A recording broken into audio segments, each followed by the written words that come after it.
Good evening, gang. It's Monday night, Monday the 8th of February 2021. Good evening and welcome to tonight's little chat show coming to you from Bracknell in Berkshire, gang. I have to say, was there a little Christmas song in there somewhere?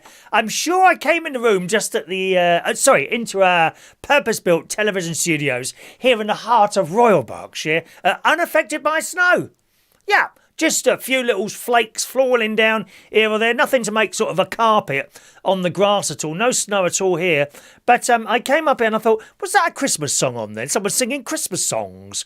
I don't know how that slipped in, dear. We like it when it slips in, don't you? I hope you're well tonight. A couple of texts coming in already from Paul in Cornwall. Good evening, Paul.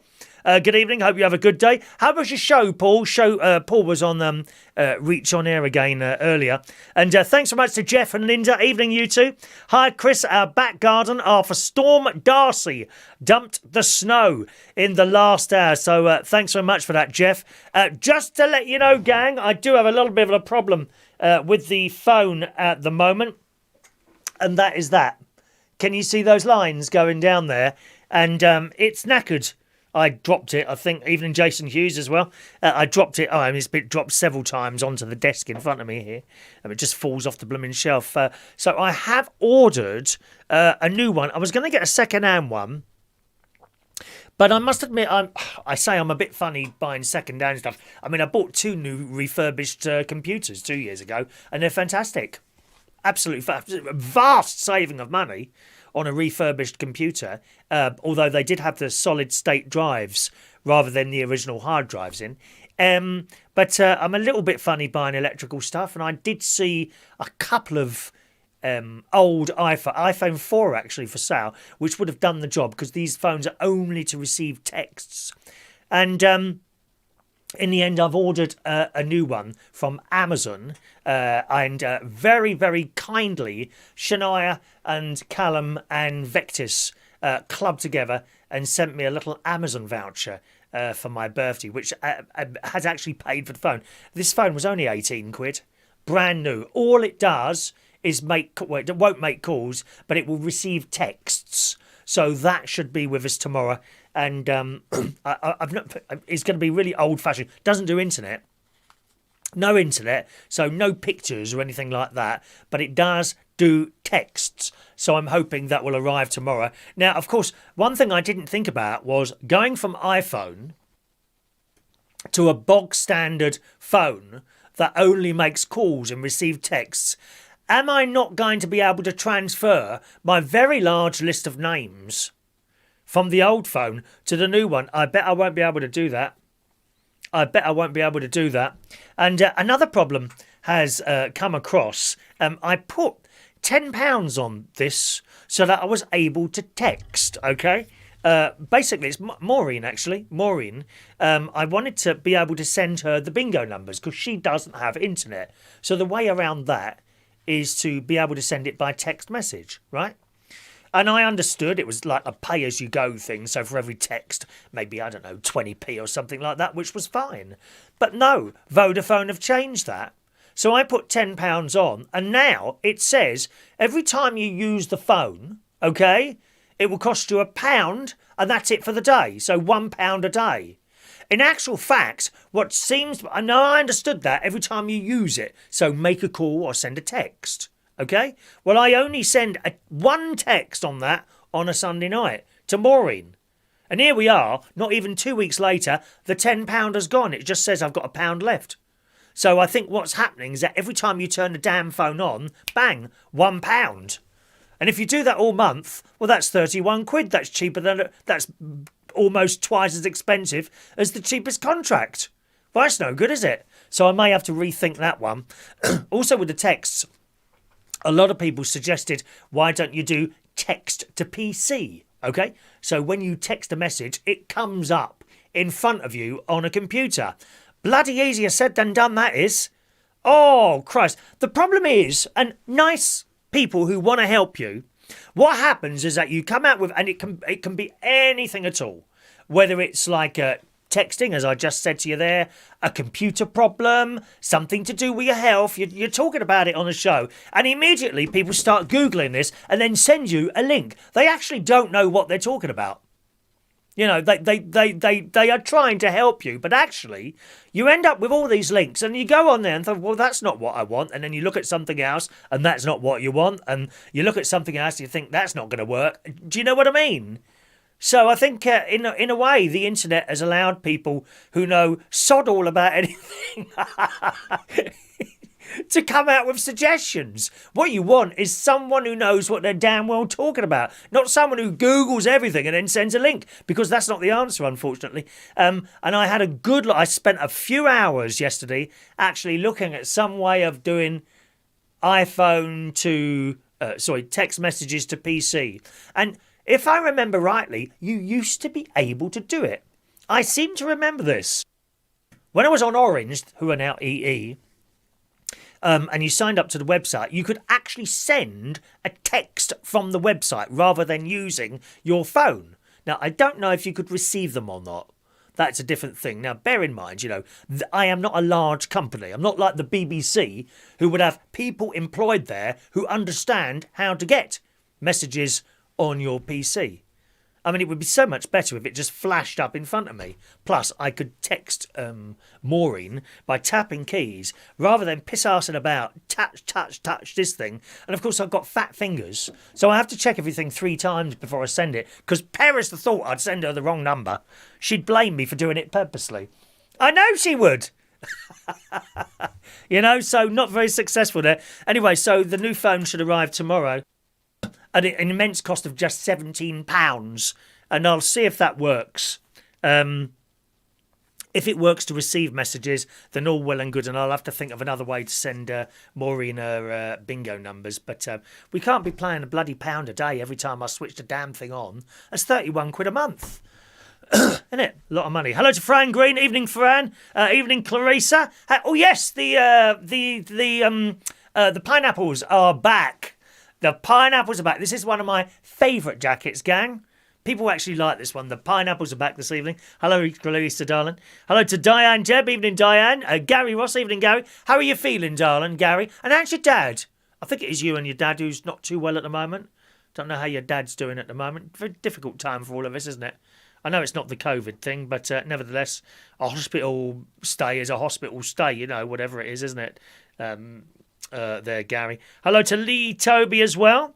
There's Lee. Yeah, as I was saying there, gang, so this new phone will only receive text. There's no screen. It can't receive pictures.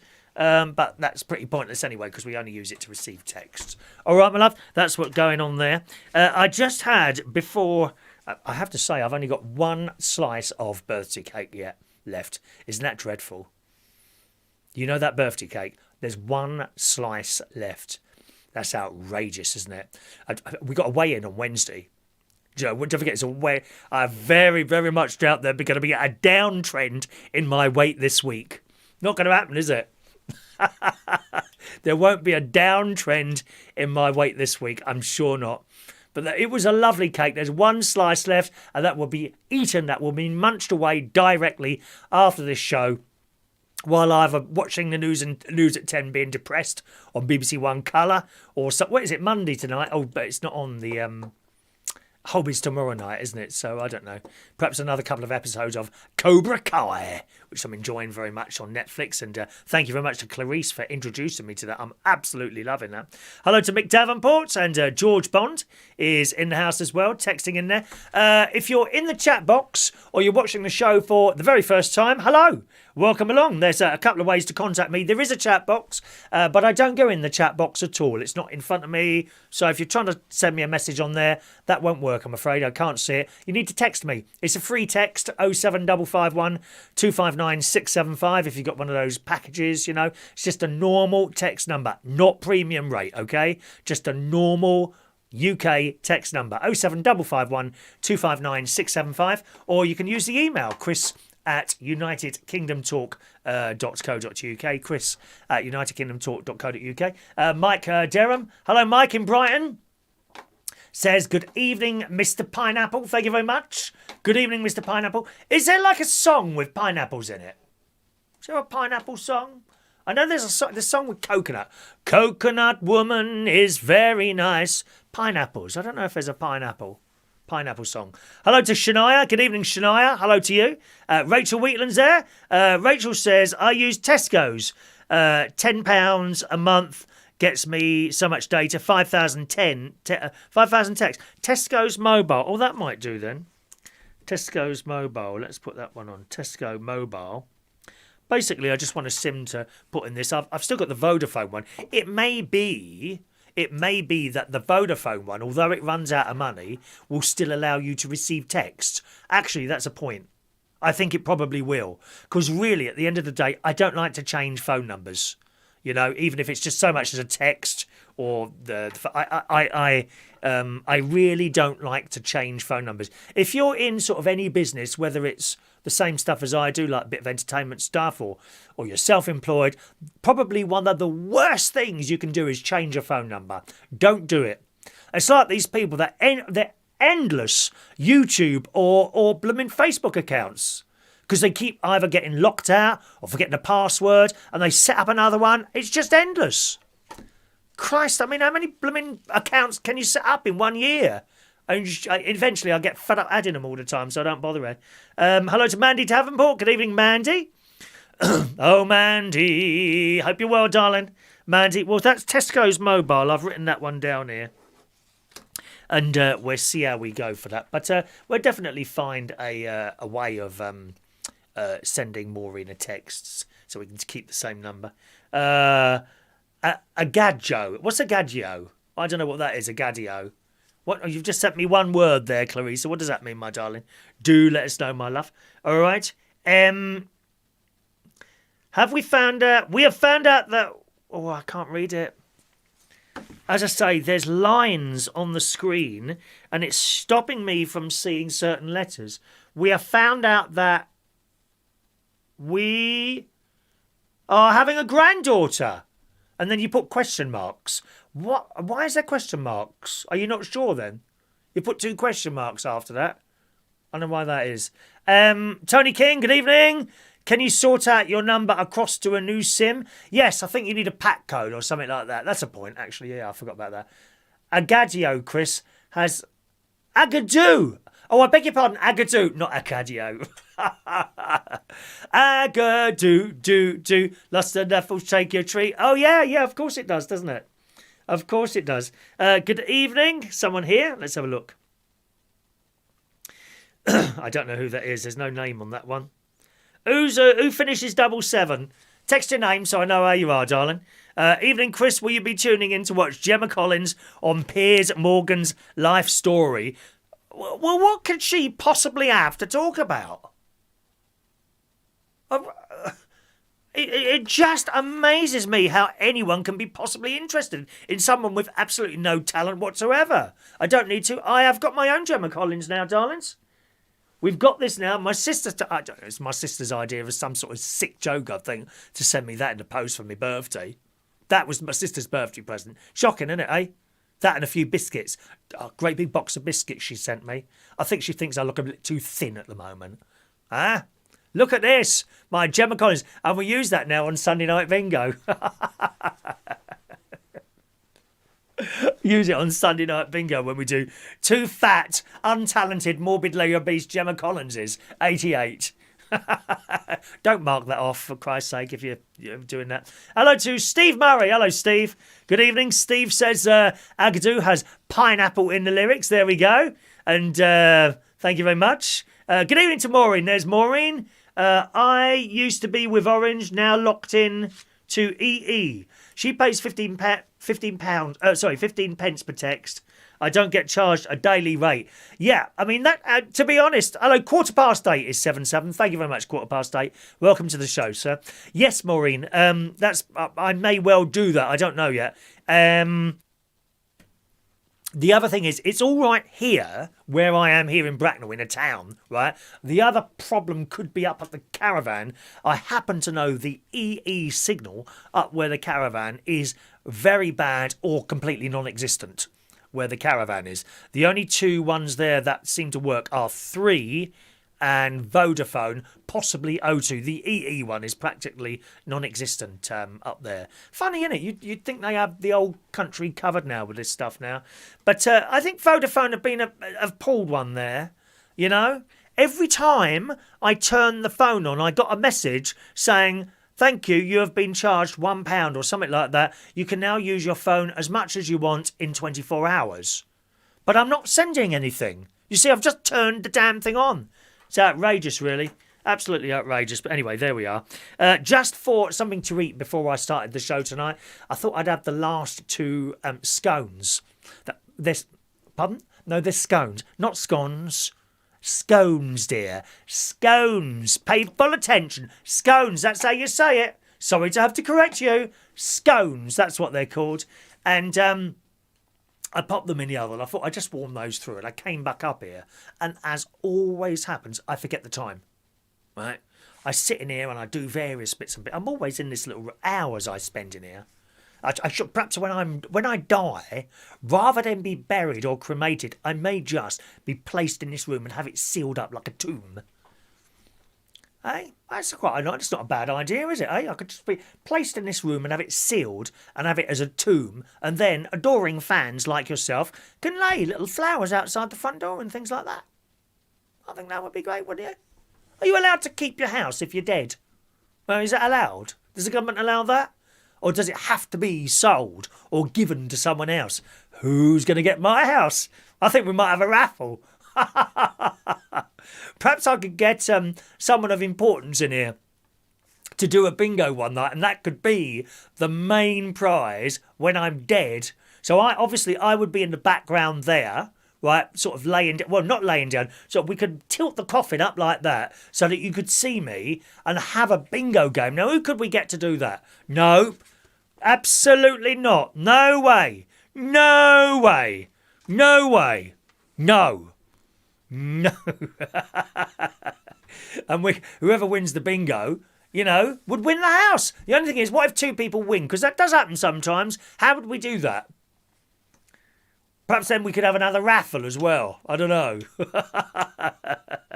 If you want to text me, it's 07551259675. Come on, there's your first question tonight. If we have, when I'm dead, if we have a bingo game to give the house away, who do you want hosting that? Clarice's been on the radio. Maybe you can do it, darling. Or a star. We don't want a celebrity. I'm not having some bloody Z-list celebrity like her or Jerry Essex or one of that lot. Don't want anyone like that. We want a star. We want a star. You'd have trouble getting the coffin in there with Gemma Collins in the same room. Thank you. It's true, isn't it? Anyway, so back to the scones. Yeah. So I put these two scones. I came up here and I thought, I looked at the clock and I thought, what time did I come up here? And then I remembered the scones were in the oven. And I went, now they weren't quite burnt, but they'd been in there too long and they went a bit hard on the top.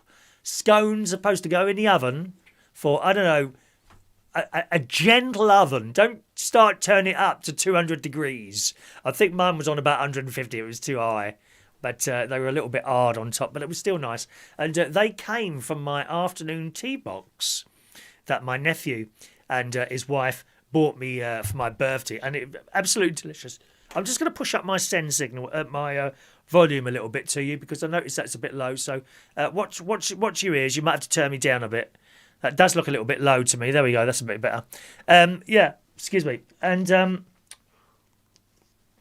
so I had that with a bit of cream and clotted cream and some jam, and they're all gone now. And I think I've got left some absolutely delicious biscuits. What were in there? Cookies. They weren't biscuits, they were cookies. Homemade cookies. Oh, it's so nice. I had one this afternoon, and one's enough. I mean, I'm a bit of a thing with biscuits, although I honestly don't eat many biscuits. I really don't. So I had one of those biscuits and 3/4 of one of those small, not massive, small packets of fudge. I do like a bit of clotted cream fudge, don't you? Do you like that? Or do you like the flavoured one? Aldi, at Christmas time, Aldi do this honeycomb stuff. The only thing is it can be a bit hard and sharp So if you ever buy it, watch it. I don't think it's in there now, but they do it's like an orangey flavour or satsuma or something like that. And it's covered in chocolate. Oh my God, it's delicious. But the first time I had it, I thought, blimey, that's not a bit in it. And I scratched all inside my mouth with that honeycomb. So be a little bit careful of that. Clarissa said, I would do you proud. I know you would, Clarissa. We might have Clarissa doing it. Thank you, Tony King, sending some information about the Tesco mobile. George about the ID. Is it ID mobile? Something like that. Something like that. So thanks very much for that, for those messages there. As I say, if the Vodafone thing still works after the pound runs out, which I think will happen tomorrow, if it still receives text, then all well and good. But I'm not blooming well paying £1 every day I turn the bloody phone on. That's mad. It's seriously, it's cheaper to get just a contract for like, I think some of these contracts are like £2.50 a month, you know. They are. Some contracts are £2.50 a month. I saw some on there, but I just, you know, it's just every time I send a text, it's only more in a text. It'd be like, you know, I know, 50 pence on a Sunday. That would be all right. But not £1 7 days a week. That starts getting expensive, doesn't it? Anyway, there we go. Our first story today. And that is, I've lost it now. American. It's in the Daily Mirror, actually.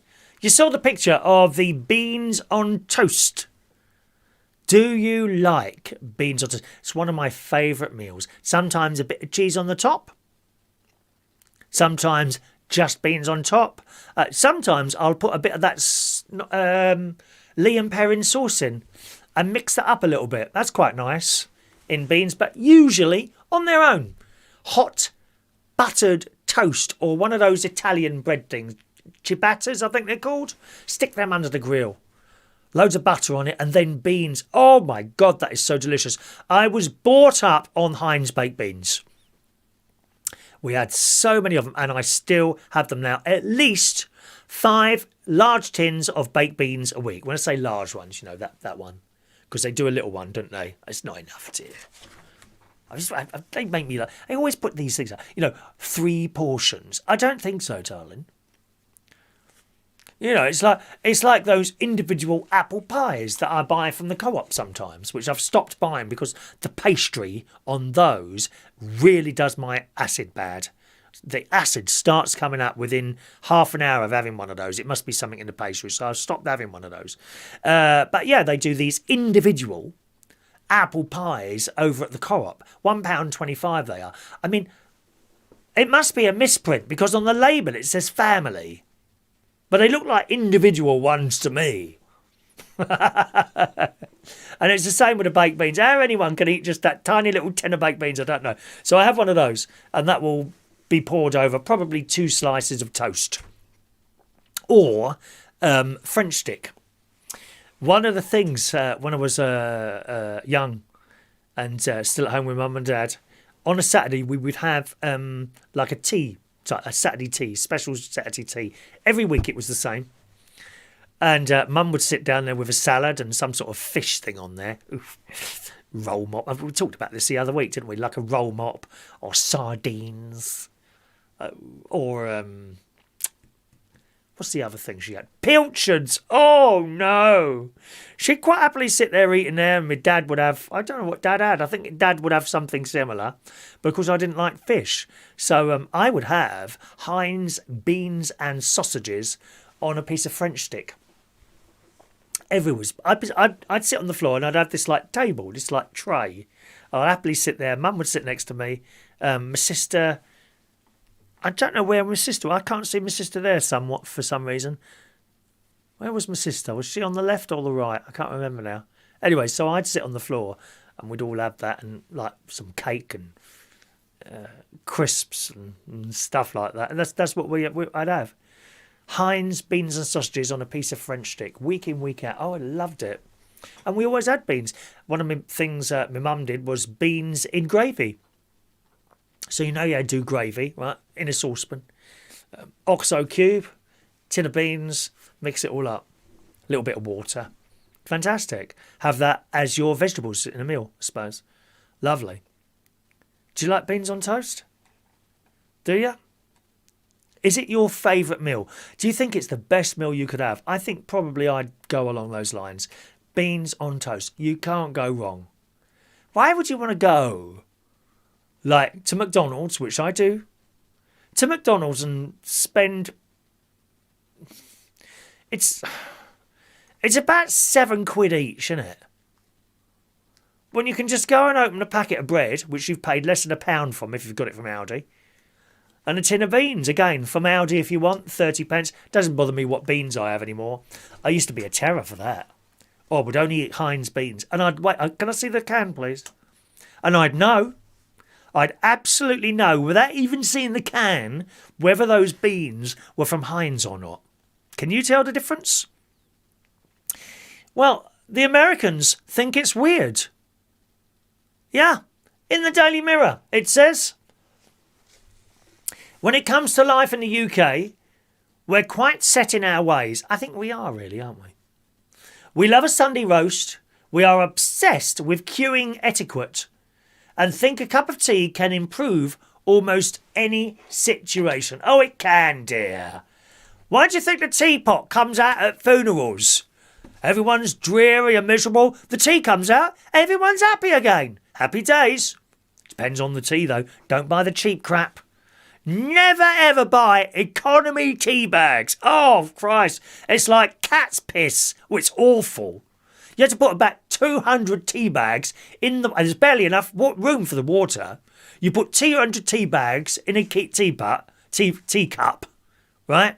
Or a mug.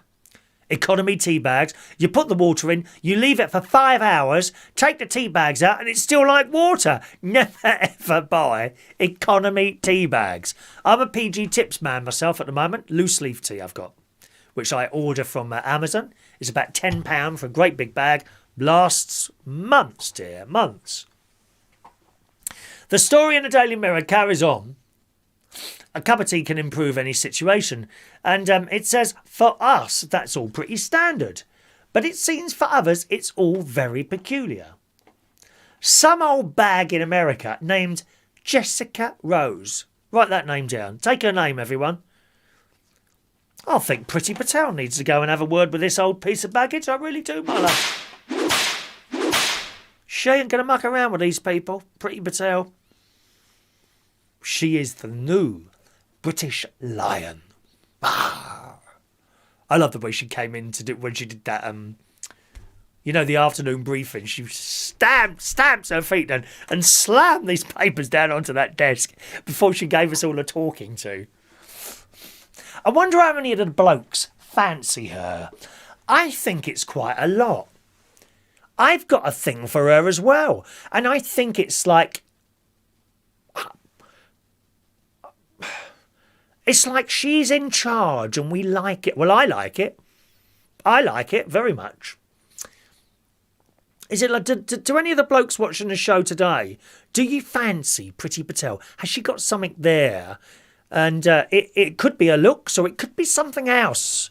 For me, obviously, it's not looks. It's not looks at all. There's something else there that is attractive about Priti Patel for me. It's her... decisiveness. There's no wishy-washiness going on there. Do you know what I mean? Anyway, we go on. This was highlighted by an American woman named Jessica Rose. Did you get that, Pretty? Jessica Rose, dear. R-O-S-E. And this has been reported by Birmingham Live. Jessica, originally from California, has been living in the UK for the last 10 years and currently resides in Birmingham. Well, there's your problem, love. I think there's one or two watching the show today are in Birmingham, aren't you? It's your problem, love. It's not the food. You need to move somewhere nice. She's living in Birmingham. To mark a decade in the country, she created a list of things that she finds weird about living here. On her list were things such as beans on toast. Why is that weird? Beans on toast, fish finger sandwiches. Who remembers those when they were little? I bet you still have one now and again, don't you? Jason Ross, Jason Hughes, do you have those fish fingers? in sandwiches? Saying thank you to the driver when you get off the bus. Oh, that's the problem with the Americans, dear. They don't bleed and say thank you. We always said thank you to either the bus conductor or the driver when we were children getting off the bus. When I dropped off at the Sacred Heart School in Roehampton, always said thank you to the driver. Rude.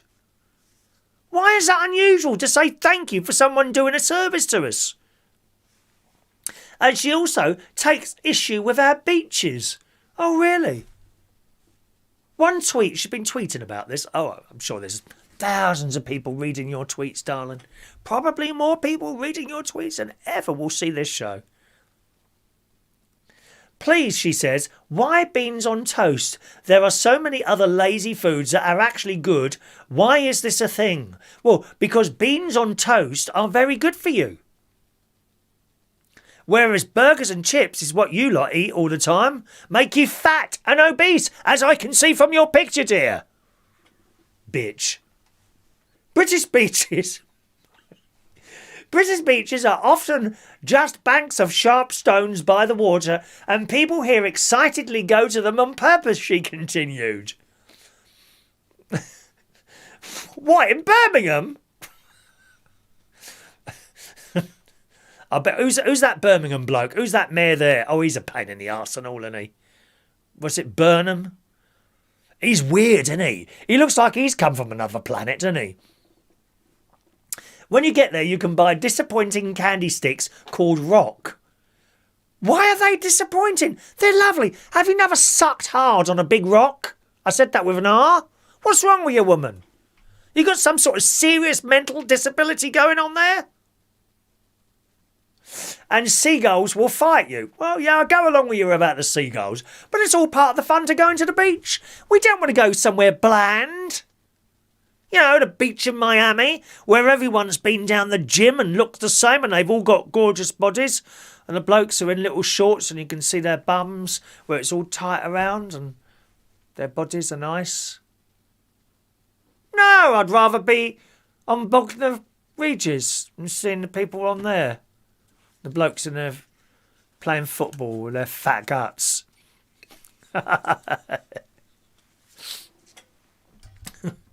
Well, I think it's outrageous. It goes on. If there's a mistake at a coffee shop or restaurant, British people will complain to everyone but the people who could fix the issue. And if asked by those people, will report that everything is fine. Have you done that before? You've been somewhere, had something done for you, and you complain to all the people around you, but you don't actually go to the counter. Listen, if you get a bad meal in a restaurant, right, put up with it and don't go back there. Never, ever complain to a restaurant. And if you do not ever allow them to take the plate away and fix it for you. Very bad decision.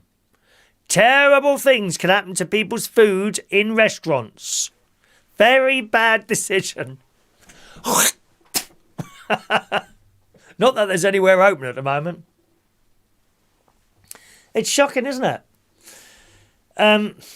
On getting on a bus, saying thank you to the driver is optional until the person leaving in front of you says thank you. Then you are legally required to say it. So it's everyone behind you. Everyone should say thank you to the bus driver. Don't give me all that crap. They're just doing their job. Bloody well say thank you to them, you ignorant gits. There was also this little gem. If you mention a weird dream or nightmare, Britishes, she calls us Britishes. Are we Britishes? Will ask if you ate a lot of cheese before going to bed. Did you eat cheese? Yeah, I've had that before. I don't think it makes any difference. How can cheese possibly give you bad dreams? Think about it. Why cheese and not chocolate? Or Rice Krispies? Or beans on toast? And then she says, people get full on arguing mad about the order you assemble breakfast items, do they? When you put the milk in when making tea or what you put first on a scone. And it doesn't matter at all. Yeah, I go along with that. I go along with that.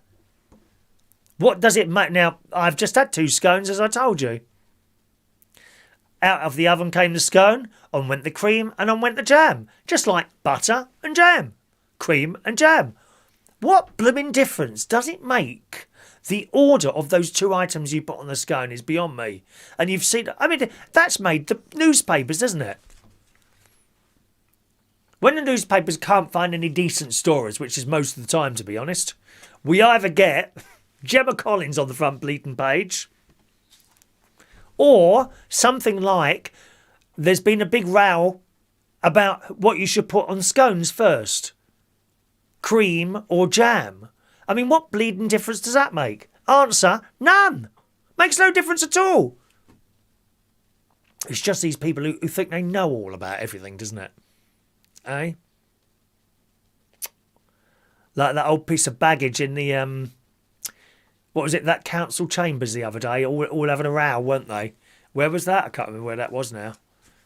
Everyone was in charge, weren't they? Everyone's a bleeding expert.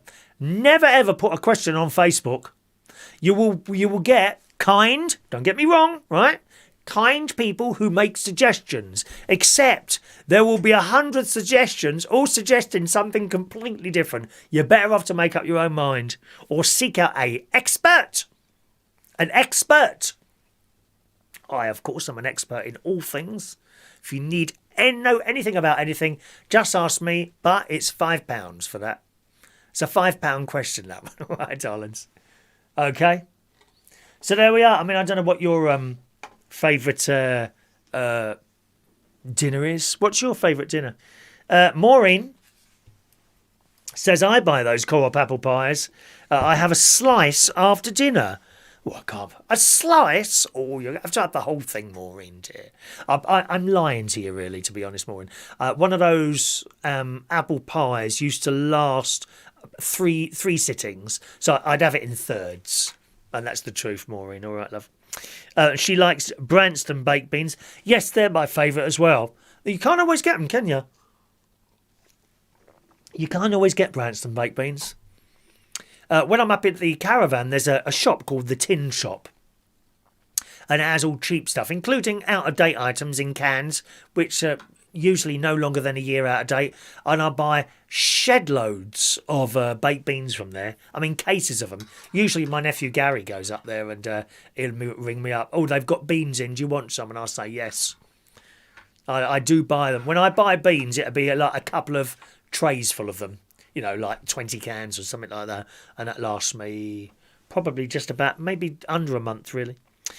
Fran says, when we can't decide what to have or tea, we have Aldi baked beans on toast, garlic, salt and brown sauce. Well, I suppose, yeah, you could put some garlic, do you mean a little garlic granules? You could put some of those in. I've not tried that before, Fran. I think I might try that. Thank you, Fran. Mick Davenport says, I used to love having pork dripping in toast with a bit of salt. That's quite an old thing to do. Is that similar to like bread and dripping? I seem to remember people having that. We never had that. Bread and dripping, which was quite a filling thing, wasn't it there? Shania prefers spaghetti hoops. Yes. That's only because you get fed up sucking those long things up, don't you? Oh, don't they get on your nerves? When I do my spaghetti arrabbiata sauce, I do the spaghetti and I mix it all up. Once I pour the sauce on, I have to cut it all up. I can't bear it. All up. Oh, no. And the mess, dear. And, you know, if you suck it too hard, all the sauce flies off everywhere, doesn't it? And it's all on the wall. It's terrible. Huh? No, I have to cut my spaghetti up. Shania, I don't have to do it. Spaghetti hoops. Spaghetti hoops and alphabets. Do you get alphabets, Shania? Spaghetti alphabets. Do you still sit there at your age and make words up from the letters? My mum used to do things like that on our dinner. If I was having sausage, one of the things I would have often is sausages, mash, beans and gravy. Right? And the mash would be in the plate. And she'd put the 2 sausages there as eyes and another one for the mouth. She'd bring those things. Oh, bless. I'm just coming through your messages now, my darlings, all right? Hello to Shania. There's Paul in Cornwall is doing Valentine's show at 9 o'clock on Sunday. That's right. Yes. It's going to be... Oh, I can't see this because of the lines on the screen. It's going to be... I can't. I have got a question for you. What's the question then? I can't read that other bit under there. Hello to Danny Drayton. Hello, Danny. He's back again. Evening, Danny. King of the voiceovers. King of the voiceovers. Danny says, beans on cheese on toast with Branston pickles. Simply the best. Oh, yeah. We do like a bit of Branston pickle. I quite like a ploughman sandwich, you know. Dare I say, from a garage. You know, one of the thick ones I do. Ploughman's sandwich. In like one of those plastic things there. Steve Murray, his favourite is fried eggs with beans on toast is amazing. Good evening to the lovely Mark Bowles. I got good news for you, Mark. Good news, Mark. My back has recovered quite well today. I've had a bad back for since Friday. Literally, it happened within 10 minutes after I finished the radio show. I bent over and something went. It went. You know, it's like a muscle. I think it's a muscle spasm, to be honest. I'm sure that's what it was. And I could barely move Friday, Saturday, Sunday. Today, it's got better as the day goes on. I'm actually sitting here, not too much pain. I can now roll out of bed. But more importantly for you, Mark, I can now bend over again. So I'm very pleased about that, Mark. I'm sure you'll be absolutely delighted to hear that, my darling. Right. Have you left your girlfriend yet? I keep asking you, love. It's not fair, is it? You leave me sitting here on my own while you're with her. She'd be glad to get you out of her hair for a while, darling. Let's have a look here. That's Mark there. Let's just scroll back up there. Paul in Cornwall said we had a problem with the stream. Did you? Okay. Problem with the stream there. Well, that's for another show, I think. George Bond says, I do baked beans with curry sauce. Don't know about baked beans with curry sauce. That's not really my sort of thing. I've actually tried to make... I got blocked. I got a Facebook jail thing for that one. Oh, yes. But curries. We was talking about curries, right? And someone had posted something about curries. Now, I've got a slow cooker. And one of the things I tried to make 3 times was curry. And I poured all this stuff in the slow cooker. And you know when you go past these proper Indian restaurants and that smell that comes out. Let me take you there. Let me take you there. Close your eyes. Go on, close your eyes. Right, close your eyes. We're walking along a high street. We're just coming up to an Indian restaurant. One that you know. And you know nice smells come out. Right, have you got there yet? Well, just getting to the door now. And now breathe in. Oh, that smell. Beautiful. And I've had, when I was eating dead animals, I was working at a place called the Golden Lion, which was in King's Cross. That's gone now. And I would get there early to avoid the traffic. And I was doing this bingo thing there, which works very well, actually. It's some years ago now. But the governor there, his chef, used to do me a beef curry in there, and it was absolutely delicious. Absolutely delicious. And it smells not quite the same as the smells coming out of an Indian restaurant, but it was all right. It was all right. And it was nice. I always remember once, he made it too hot. He said, I'm really sorry, I've made it a little bit too hot. I've put a load of yogurt in there to calm it down. Anyway, me and that was the chef, me and the manager were sitting there eating it. And at the time, I had a bit more hair than I've got now. He is bald. And we sat there after a couple of mouthfuls. He's got tissues. It was... We were like this with this curry. Anyway, years later, I got this slow cooker. And I do stuff in there, chilli stuff, as you know. My spaghetti arrabbiata. I put it all in there. 8 hours later, it's done. Wonderful. You just put it in, turn it on, leave it. So easy. And it's a very large slow cook. It's one of the oval ones, and you can get a lot in there. And the chili stuff seems to work all right. I've also done like a mince, corn mince stuff. That's gone all right.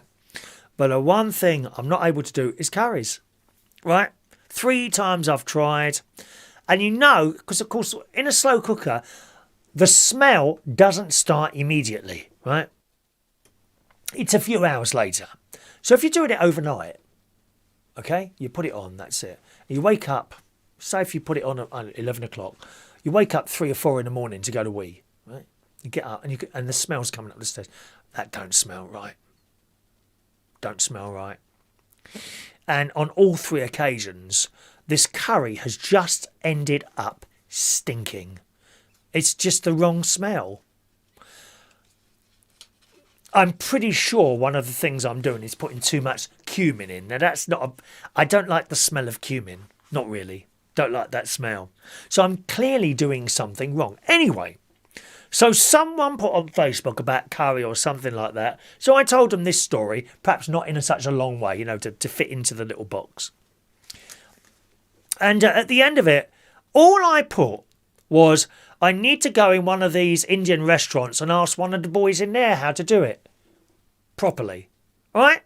Can you believe someone reported, some sad dickhead reported that comment, and they blocked me for 7 days.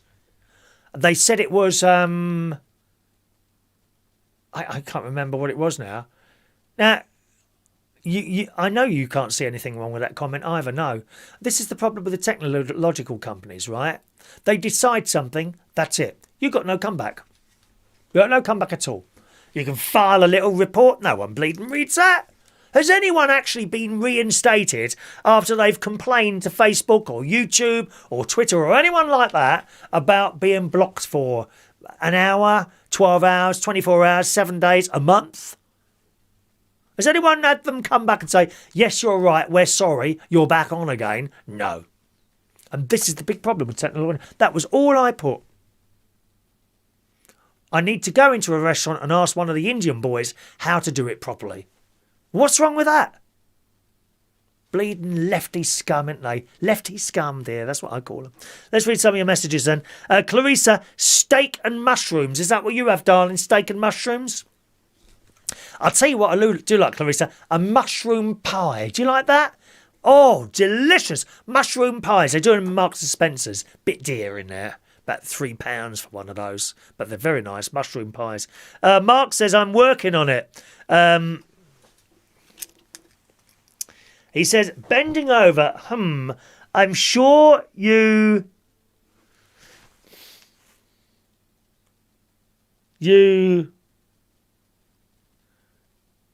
could cook me a mean beans on toast. Yes. Look, this is why I can't read your messages properly. Look. I've got what? Because the screen's not on. Now, I've got white lines going down them. And look, can you see some of the words are missed out there? Terrible. Hello to Michael Lawrence, who says, glad you back getting better. Keep up the fantastic work. Thank you very much, Michael. Very kind of you to say such things to an ageing DJ. Will I ever DJ again? That's very doubtful, I think. Even the karaoke as well. Anyway, that's the old baked bean story there. They make me laugh, Well, if you don't like it, go on. Off you go. Go back then, love. Go back. What a cheek. What a blooming cheek. Text number 07551 259 675. If you're new to the show, welcome along. There is a chat box, but I don't go in the chat box at all. If you want to send me a message, please either use the email there, chris@unitedkingdomtalk.co.uk, or send a text 07551 259 675. Mike in Brighton says, I love beans on toast. Beans must be cooked on the cooker. Absolutely. He's absolutely right. Microwave beans taste horrible. Yes, they do. They are really horrible. Add a small knob. Add a small knob of butter and a pinch of pepper. Total cost around 40p. Christ, well, he's worked in a restaurant, don't you, when he starts coming out with the costings per person. Huh? I like my beans overdone. Actually, my nephew's wife does as well. We like them congealed. Yes, they've got to go on the cooker, and you can put them on low. Once they're bubbling away, I put them down low, and I wait for some of the for it to thicken up a bit. I like congealed baked beans. Yeah. Look at him, 40. He knows exactly how much that costs. For total cost around 40 pence because he's worked in a restaurant. Don't you hate those people? I worked in a pub once, a steam coach actually. It was my friend used to run. I haven't heard from him for years now. Used to DJ up there, and one Christmas. I went outside and they're all plating up these Christmas dinners, you know. And there was this big thing of roast potatoes. I said, let's have one of those. So I put my fingers into this big thing of roast potatoes and I got a whack over the hand with the spatula, you know, whack. You're not having one of those? Why not? They've all been counted. And I'm like, what do you mean? What do you mean they've all been counted? What, the potatoes? Yes, they're allowed 3 each. Sod that, mate. Well, I won't be coming there for a dinner. 3 potatoes each? Please. Roast potatoes? That's got to take up half the plate, isn't it, boys? Thank you very much. Half the plate for roast potatoes. Thank you very much. Lee Toby, hello to you. Check the size of the SIM card. You'll need the new phone first. It might be the same size as your old one or not. Oh, Christ, really? Well, if it don't fit, I'll just send it back. And, I mean, it would have been sensible, actually, to just buy another second-hand iPhone, I think, to be honest. That would have been the easier thing. But I'll see what comes in the post. It's off the Amazon, so no problem at all sending stuff back with them. You know, that's the good thing about that, isn't it? Put your contacts on the SIM card. Well, I don't know how to do that. You see, that it's easier said than done, Lee. I don't know how to do that. The contacts are just on here, aren't they? All people's names on here, you see. I might have to redo it again. George likes cheese sauce, do you, George? Yeah. You can keep your number if you change. Yes, I remember that. It's something about pack code, isn't it? If you change providers, you'll need to manually enter the contacts. Oof. Well, I mean, it's not too bad, to be honest. I mean, I can do that as I go along. We could start again, you know. On your first text, send me your full name and then I'll just add it afterwards. I bet it won't work the same as this, though, will it? You know what I'm like with bleeding technology. You should have seen me last night trying to do this text to PC. Trying to work that out was just a nightmare. Oh, that's why you need someone technical, really. You know, for someone in their sort of, you know, late 50s, we're not up with all this stuff. You know, mind you, some of the advice I get, neither is anyone else, to be honest. Unless you use a USB cable connected to your PC keyboard to store them. What? How'd you do that off an iPhone? I don't know how you... See, I don't know how to do that, Lee. Don't know how to do that, mate. It's just a mystery to me. Oh, there we are. Do I read that message out, Gary, or not?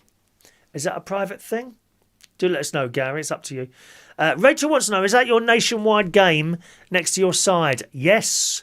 Look what's arrived, kids. My new nationwide board game. Do you remember I mentioned this to you last week? Yes. Excuse me, I've got itchy nose now. I'm not going to do a George Bond and start putting my finger up my nose, you dirty bastard. Fancy doing that on the video? God, so, George, when you're doing a video, remember the people at the other end here. You can't just go about your normal life. You have to create something for people to watch, love. And then if you're lucky, millions and millions of people will watch you. If you're not so lucky, you'll be lucky to get 30. Bit like me, really, but there we are. Yes, this is it. It's not brand new, of course. Nationwide was a programme on BBC One back in the 60s and 70s, I think part of the 80s as well. It was a magazine programme. Used to be on at 6 o'clock at night, and it was fun. It was news, but it was fun as well. Not like the One Show. Bland and boring. God, it's boring, that programme. I can't bear it. Nationwide was fun, and people did stupid things. And I was on one of my Anorak sites on Facebook, one of the Anorak groups, and someone mentioned this board game. So I was straight on the eBay, weren't I? Straight on there. And here it is, £7.50, £4 postage. And it's arrived. I haven't opened this yet. I have no idea what's inside. Shall we have a look? Shall we have a look? Here we are. Oh, we got the news. Oh, we got the logo, the nationwide logo. Ba ba ba ba ba ba ba ba ba ba ba ba. And that, you see, that spinning logo that used to turn on the telly, except it wasn't always lined up properly, and sometimes it would be a bit wobbly like that. Do you remember? Sometimes it was so badly lined up, and I think, why hasn't anyone lined that up properly? Anyway, what we got? We got a little note in there which says, "Many thanks." Here's the board game itself. It looks in quite a good state. I see, and you put it together like that. Oh, it's got all the different regions on there. Can you see that? Nationwide, Birmingham, Manchester, Bristol, Southampton, London. All the regions are on there. I'm going to take this up to my brother-in-law will play this with me. He'll get it. And my sister. Now, we've got the counters. And the counters are cardboards, okay. And they're TV cameras. Look, oh, TV cameras. Look at those. How fabulous is this? Rachel will know what all this is. We've got little TV screens here. I don't know what these are for. There you go. To little TV screens. They look like cards that you take apart there. You see, the square cards. Oh, yes! I love it. See, if you're under 50, you won't know what the hell any of this is. Oh, do you know how much you missed out on? If you're younger than 50, you don't realise what you missed out on in the 1970s. I'll tell you that now. And that's it. And what else is here? It's got instructions and these little plastic things here as well. I don't know what that is. And we must put that back in there. Oh, I see. And that goes in there, does it? All right, like that. And what's that say? Makers of games. Look, so I suppose you spin this here, do you? Oh, I see. Right, and that's landed on lose one screen or monitor bank.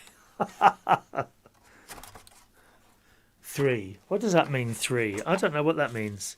So there'll be instructions. No, there's instructions here. It tells us how to play it. So looking forward to playing that. It doesn't look like it's ever been played, actually. You would have thought this, I don't suppose it would have been perhaps someone bought this thinking it would become a collector's item, and it hasn't. You know, this is the trouble when you buy all this stuff. Whatever you're collecting, I think people collect coins and things like that, which is okay as a hobby, I think, really. But I think people collect things like coins, first day covers. You got any of those? You know, the post office first day covers with the new stamps and things like that on there. And they buy them and think, oh, I'll put those away and they'd be worth something in like 10 years' time. And of course, they're not. They don't really increase in value at all. I've got like a crown. Is it over there? No, it's not. I've got a crown, 1977 royal wedding. It's not even worth 20 quid. You know, these things are not going to be worth a fortune. Maybe in 1,000 years' time when we've lost most of them. You know what I mean? But in 50 years' time, no, I'm afraid not. Wasting your money. That being said, if you enjoy collecting these things, then it's nice to have them, isn't it? Eh? Do you think it's a nice thing? You know, someone comes around, would you like to see my selection of coins? I think probably Mark Bowles will try that one on me. Oh, he's just texted. I'll come and play with you nationwide. Yes. Yes, that's a good idea. What could we do, Mark? On that rotatory thing. On that rotatory thing, we could make up the game as we go along, to be honest, Mark, couldn't we? You know, we could put like, you know, where the numbers are. 1, 2, 3. Spin that. What we get and get it. Let's do it now. So we've got, here we are. Oh, it keeps landing on the same one. Look at that. There we go. Lose a story. Number 3. So I could go. And number 3 could be like I could have a list.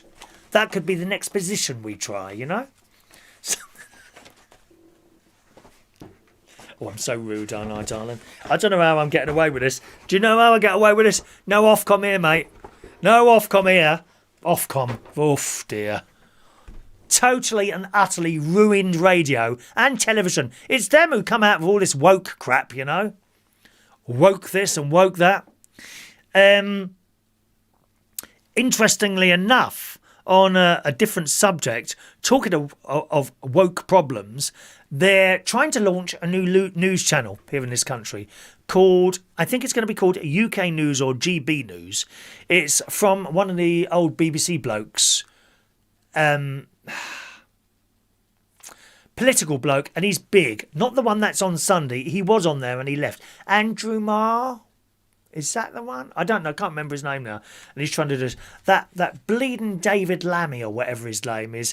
He's been apparently started tweeting and all this. Oh, it's wrong that we should have something in this country because he's quite a right-wing figure. It would be like the UK's answer to Fox News, right? Because we don't have anything on that sort of going that way, you know, sort of on the right-hand side.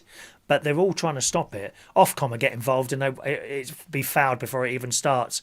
Ofcom, what a bleeding joke they are. Fortunately, they're not in control of the internet at all. We can do anything we like on the internet, and no one can do a damn thing. Obviously, you don't want to do nothing nasty. You know, I wouldn't advise anyone to go out and murder anyone. I mean, no one at all. But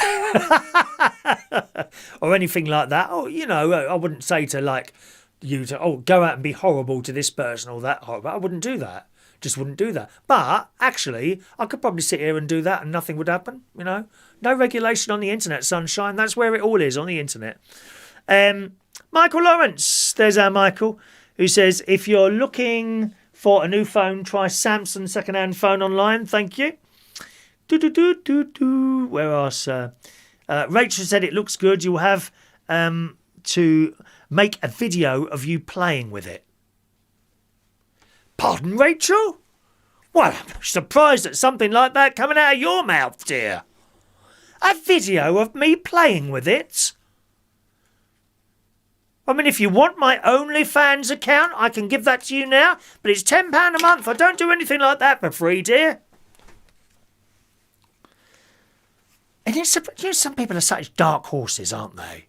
You know, you think they're happy-go-lucky and they come out with something like that. Make a video of you playing with it. Fran used to watch Nationwide. Actually, you'll remember that, Fran. I do use that music as one of my beds on the radio show in the morning. George says, take your phone to O2 and they will fix the screen for you. What are they going to charge me to fix that?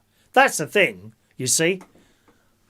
Although there is actually somewhere that I saw advertised on TikTok who does it. I might send them a message. Might actually send them a message. I'll see how I get on with this other phone. I've got a feeling I'm going to get this other phone and I'm going to look at it. And I'm thinking, I don't know about that. It's no problem. I'll just send it back and get a refund with that one. All right. Good. Now, where was I just going with that one? 1 second now. Is it that one? That one? No, I can't remember what I was going to talk about now. Was it the woke thing? Was it the woke thing? It was the woke thing, wasn't it? Oh, shall we open the phone lines? Sorry, let's open the phone lines, gang. Yeah, there you go. That's open now. That's working. If you want to call in tonight, 020 8144 3477 is my number. Don't leave it till 5 to 10, okay? Because it'd be too late. Young Danny got pissed off the other night, didn't he? He says to me, you missed me out. No, I didn't. You're too late. Someone else was on the phone. So call in as soon as you can. Remember, I can only take one call at a time.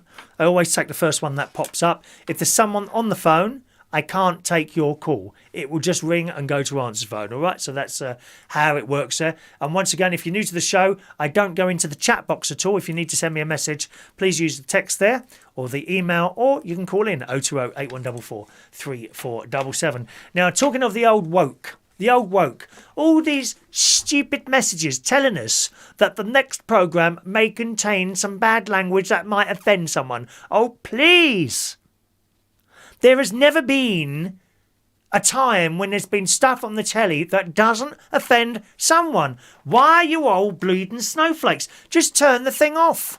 We don't need stupid messages going across there all the time. Let's just take a call. George Bond. Hello, George. Hello, Chris. All right? Yes. How are you? Not too bad. Right. Yeah. About your phone, Chris. Yes. Because I used to have an iPhone. and I dropped it and it broke like that. And I took it to O2 and they fixed it for me. And how much was that? I can't remember because it was so long. Yeah, the trouble is with these shops that fix the phones, they want £100 before they open the damn thing. You know, if I can buy a new one for like £17, that would do the job, rather than have the old one fixed for £100. You know, what would you do? That's the thing. But I do have an email address of someone, I can't remember who it is now, that I found off TikTok who do these things. So it'd be worth me sending. I've actually looked up the fault, and it would seem when you drop it, there's some sort of lead that can slightly come off, and that's what makes the four. There's actually, well, there's 5 actually on there now. 5 bars come down from the top to bottom. So they may be able to do something with it. I don't know. But I'm not spending £100 having an old phone fixed when I can buy a new one for £20. That being said, I know it's going to be hassle when I change the damn thing over. And according to someone else, even the SIM card might not fit. Why don't you swap the phones over so you get a good one? Then the iPhone, your good iPhone, swap it to that one, then buy another new phone. Different network. Is it? Different network. Plus, I don't really want to be swapping over SIMs every day. Do you know what I mean? I'm a bit. When you start doing that, I think you start wearing down contacts and like moving things around that perhaps you shouldn't move around too much. Do you know what I mean? Yeah. Also, thank you, Gary. I got your message there. I was thinking you could use Skype instead. You know, people can text on Skype. Yes. I was thinking of people could use that instead. If they've got Skype, but you can't send a text to a Skype, can you? Yeah, you can text on Skype. I don't think you can. What number would you use? No one can text to sort of 020814434477. That wouldn't work. No, you know your Skype name, United Kingdom Talk. Yes. Put that in, and they can text on that. But you've got to have Skype at the other end, haven't you? Yeah. Well, what about people who haven't got internet? The text number was originally put there for people who can't use a chat box, but the chat box became so manic it wasn't possible to use that anymore, so we sent everyone over to the text. The big difference there is that people tend to think before they send a text, which is not the case in the chat box, which has become it's such a muddle in there, which is why I had to stop using it. But you can't send a text to Skype as a text. You can send a message if you've got Skype at the other end. Someone like Maureen, she doesn't have internet, so she wouldn't be able to send a text to Skype, would she? No. See? Now, Mike has just said turn the thing the other way, and then you can read it like that. But that... Oh, well, that kind of works, doesn't it? Yeah. You're slightly behind. So what you're saying, you're slightly behind on my telly. Well, that will always be the case. You shouldn't have to listen on the telly and me on the phone at the same time. That won't work. It will always be behind by anything up to about half a minute. Usually about 15 to 20 seconds is the inherent delay in the internet there, George. All right. Thanks for the call, George. Bye-bye now. Okay. Bye. There we are, George calling in. Always nice to hear from young George at 0208144377. Thank you, Mike. Yes, turn the phone the other way. I never thought about that. Of course, that works, doesn't it? Why didn't I do that in the first place then? Oh, dear. These things are sent to test us, aren't they? So if I put it that way, and that's waiting for text, now I'll be able to turn it the other way, and I'll be able to read that. Mike also prefers his baked beans overcooked as well. I'm sure you do. Anyway, back onto the subject of these woke messages that we keep getting now before programmes. And it's just, Little Britain isn't allowed anymore, is it? Little Britain. And I think one of the things that people were going mad about was the Fat Club. The Fat Club in Little Britain, where Marge, who's in charge of the Fat Club, isn't she? She sits there and she just takes the mick out of everyone, including an Indian lady and various fat people on there and someone else, and she takes the mick out of them, right? But if you've got any ounce of common sense while you're watching one of these programmes, you will realise that the joke is not on the Indian lady.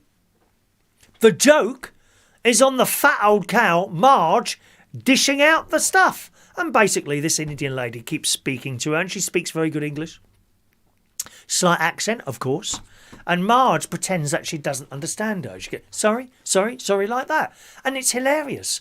But it's hilarious because the joke is on Marge for being such a fat, racist cow. That's where the joke is. Not according to the lefty lovies. Oh, no. No, it's very offensive and it shouldn't be on the telly. And we keep losing wonderful television programmes because of this. Jim Davidson would never get on there, would he? He would be classed as homophobic. I found him very amusing. I don't think I've ever found a single comedian homophobic. It's a bloody joke, for Christ's sake. Why can't people see that anymore? What a sad world it is that so many people have lost their idea of what is funny. Because I've watched some of these people on the telly and they're just not funny, this new lot. Not really. But in the Sun today, Blackadder now, and the Fresh Prince of Bel-Air are the latest BBC shows to carry a woke disclaimer warning of discriminatory jokes. Why don't people just turn it off? This is what I don't get. Why do you have to sit there on your Twitter, tap it away? Mad, isn't it? Rowan Atkinson's Blackadder, first aired in 1983, uses one derogatory term for Spaniard and one for black people, apparently. The disclaimer before the comedy says, certain discriminatory language in which some viewers may find offensive. Well, I mean, if I ever found anything offensive for the telly, I'd turn it off. I must admit, if I see something a little bit anti-religious, I can get a bit uppity about that, but I just turn it off. I don't start writing to TV companies about it. Let's take a phone call. Daniel, good evening, Daniel Woodhouse. How are you, dear? Woodhouse. Good evening, Chris. Evening, all right? Yeah, fine. I would apologise for Wednesday night. I had a bit of a... well, what happened was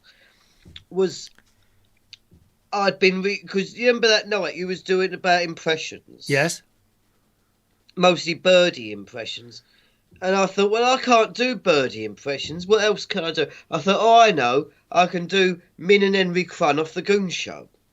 And I'd been rehearsing all night. And unbeknown to me, the Wednesday night show had gone back on itself. For some reason, it was about, I don't know, it'd gone 10 minutes out of sync. And so there's me thinking, I could still get in there. And all of a sudden, oh, no. What particular animal was that there you were just doing an impression of there? No, that wasn't an animal. That was the sound of me realising... Oh, I beg your pardon. Sorry, I thought you were doing an impression of some small animal there. All the plans of Danny Woodhouse had all gone down, you know. Right. That's the sort. But, however, if you like a quick one of Pardon? That's the second rude comment I've heard tonight. First Rachel and now you. Do you want a quick one? Well, at least this is a family-based programme here. Families watch this programme. Please keep it clean. My quick ones are always a little bit entertaining, at least you could say. Oh, I've got that picture in my head now. Yeah, I'd to see if I've got the actual... I'm not sure if I've even got the right Well, you always episode. know what the time is. Just look at what the time is there and have a look at the clock behind me and you'll know whether you're running behind or not. If you're ever running behind, just refresh. Huh? Yeah, I'm correct. Yeah, I've got a red light there as well telling me I'm correct. So, at least I know now. But anyway, we've got a situation here, right? What's happening? Minnie Bannister is trying to find Henry Crun in the room, and she goes in the room, and she goes, "Where are you, Henry?" And then he goes, "I'm trapped behind a rosewood piano, Min." And he goes, "Ah, which rosewood piano are you behind, Henry? Which? How many rosewood pianos have we got, Min? Hang on, I'll just count them for you. 1, 2, 3, 4, 5, 48, 49, 50 was 668, Henry. That's the one. I'm behind one of that one, Min. Well, I'll just get you out of there, Henry." And he go,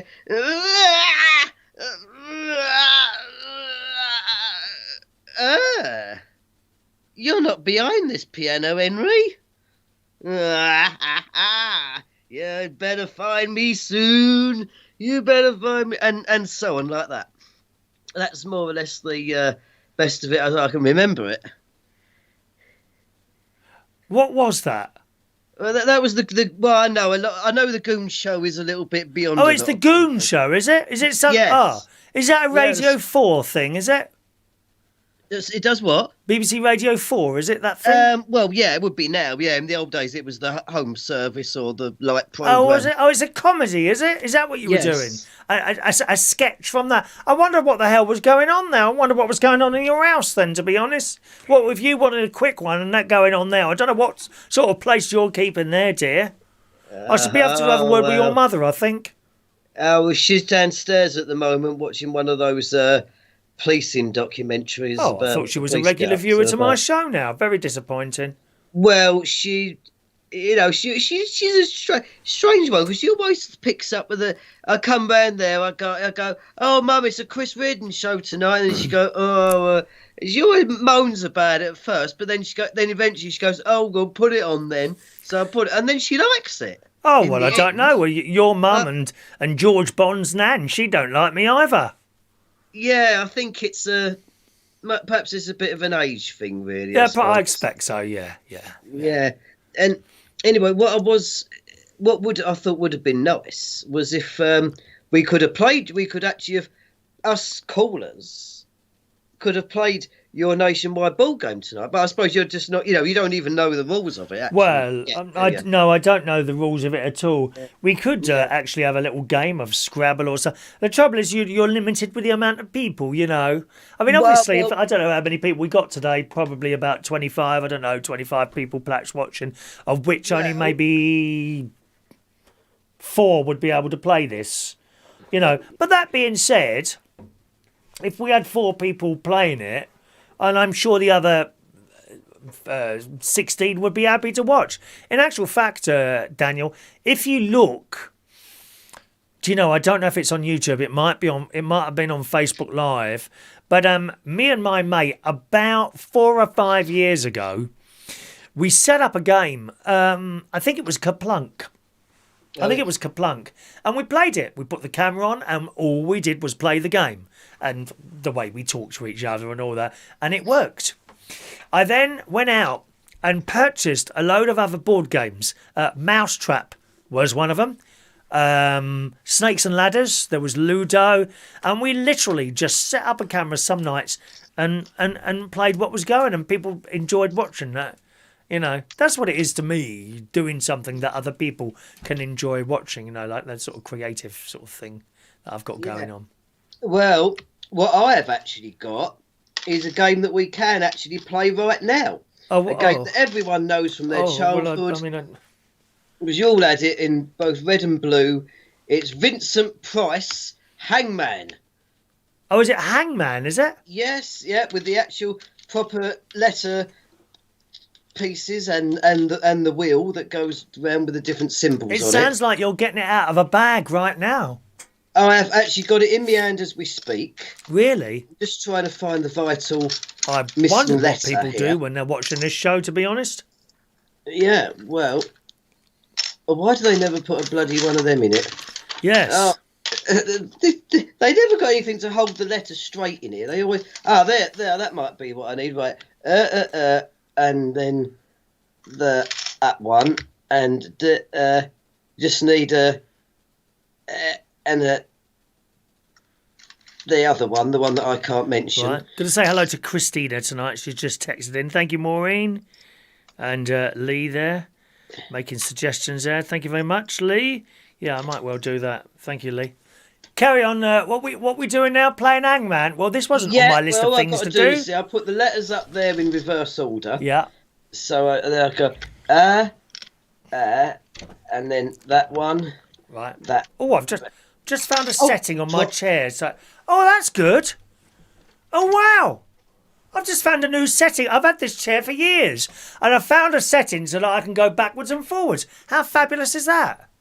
Oh, very good. I wonder if you can you didn't know you had it? Oh, yes, you can. Oh, I'm leaning too far back now. Hang on a minute. Isn't that good?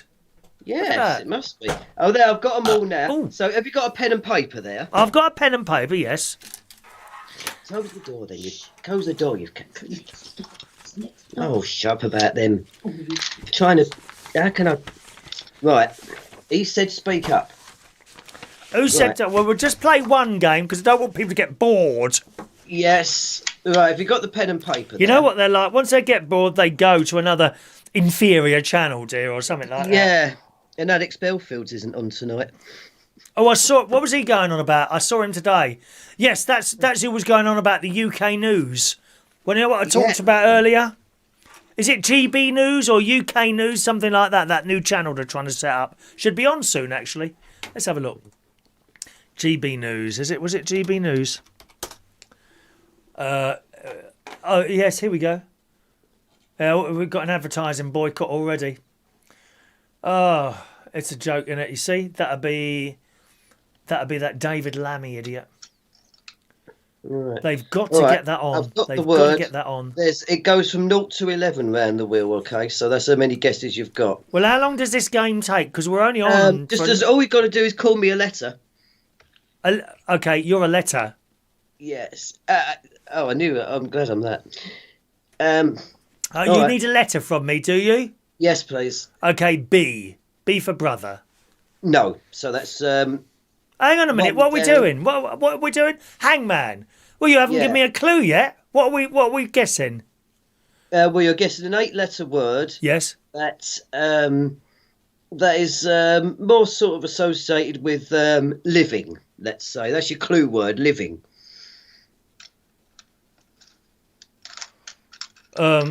H. No.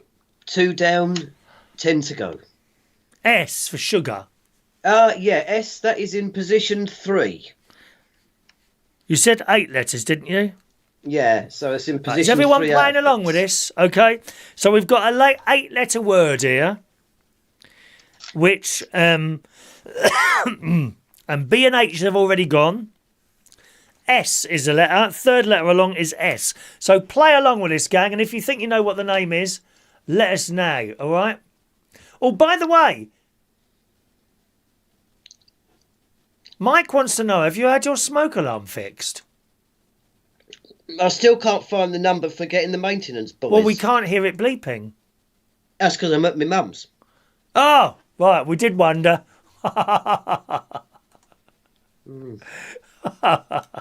Right, okay, so we've got third letter along is S. Right, so I've got another letter now. T. T for Tommy. Yeah, that's in position 8.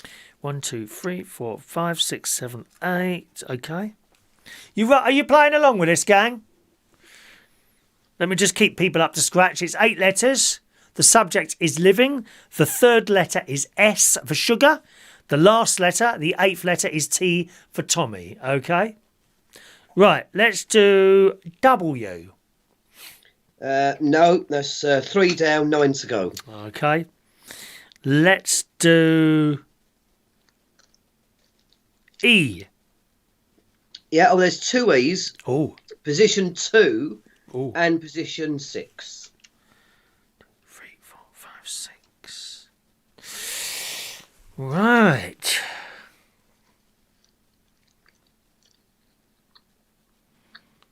Let's have L.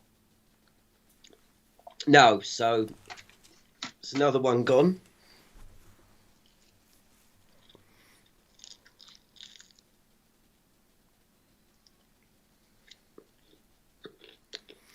Oh, George Bond just text. He says G. No. So that's 6 down, 6 to go. N for no one. Yeah. There's an N in position 7. Oh. Anyone know what this is? So we got space E S space E N T.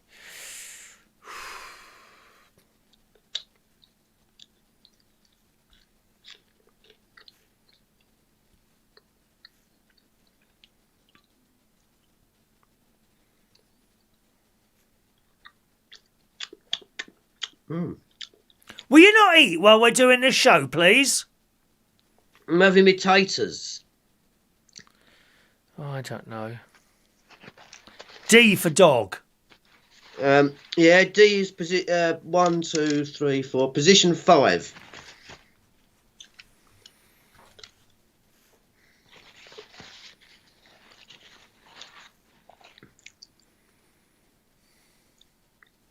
Anyone know what this is, gang? F for father, George says. No. 7 down, 5 to go.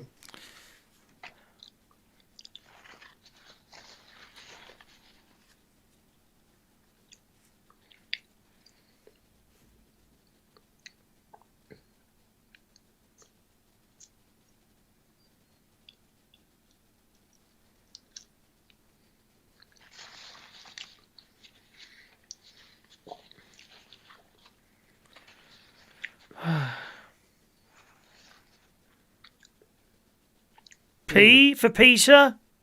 No. 8 down, 4 to go. Just like, what's my line, this? M for mother. No. That's 9 down, 3 to go. Oh, we've got a text. We're playing Hangman. R for Roger. Yes, that's position 1. Right. Tony King's got it. Resident. Yes. Resident. And you say that's to do with living? Well, yeah, if you live in a house, you're the resident. Well, that's not living then, is it? That's living in something. Oh, for Christ's sake. Well, Oh, don't think we'll be playing that again. I'm bored now with that one. Thanks for the call, Daniel. Bored now. oh, all right. Well, I'll just say for those leaving comments in the chat box, I've got Mick Davenport wants to know what am I having. It's my roast pork. Gary says, buy a battery for fuck's sake, wasting great players' money, call out the housing. Well, all right, I'll tell you what. Please don't use such swear words on this programme. Well, F, yeah, as in a F, abbreviated the F way, word and the C word are not allowed. All right. Bitch. I'll have to get an expletive deleter. Yes, you will. Something I can just press when I want to do it. Go. Meh. Fran's got it. Resident. Jason Hughes. Resident. Christina, well, we're doing Hangman just for a moment there, darling. And Tony King says resident. Well done, everyone. They've got it right. Thank you, Danny. Bye-bye now. What? Cheerio, Danny. There we are. Danny calls in usually once doing the show during the week. It's always nice to hear from him, actually. Thank you very much, Danny. Anyway, let's just pop into the emails there. Mike says, I got a 24-hour ban from Facebook for posting a picture of a fat girl with a huge McDonald's sign. I bet she drinks Diet Cola. I disputed it and the prison sentence was imposed. I mean, it's just a joke, isn't it, really? Hello to Richard Morris. Good evening, Richard. Hi, Richard, who says Agadoo has pineapple in the lyrics. You're right. It certainly does. And who's this calling in? Finishing 4-1. Hello. Okay, 4-1. Okay, you only get one chance and then you get blocked. All right? 4-1's blocked.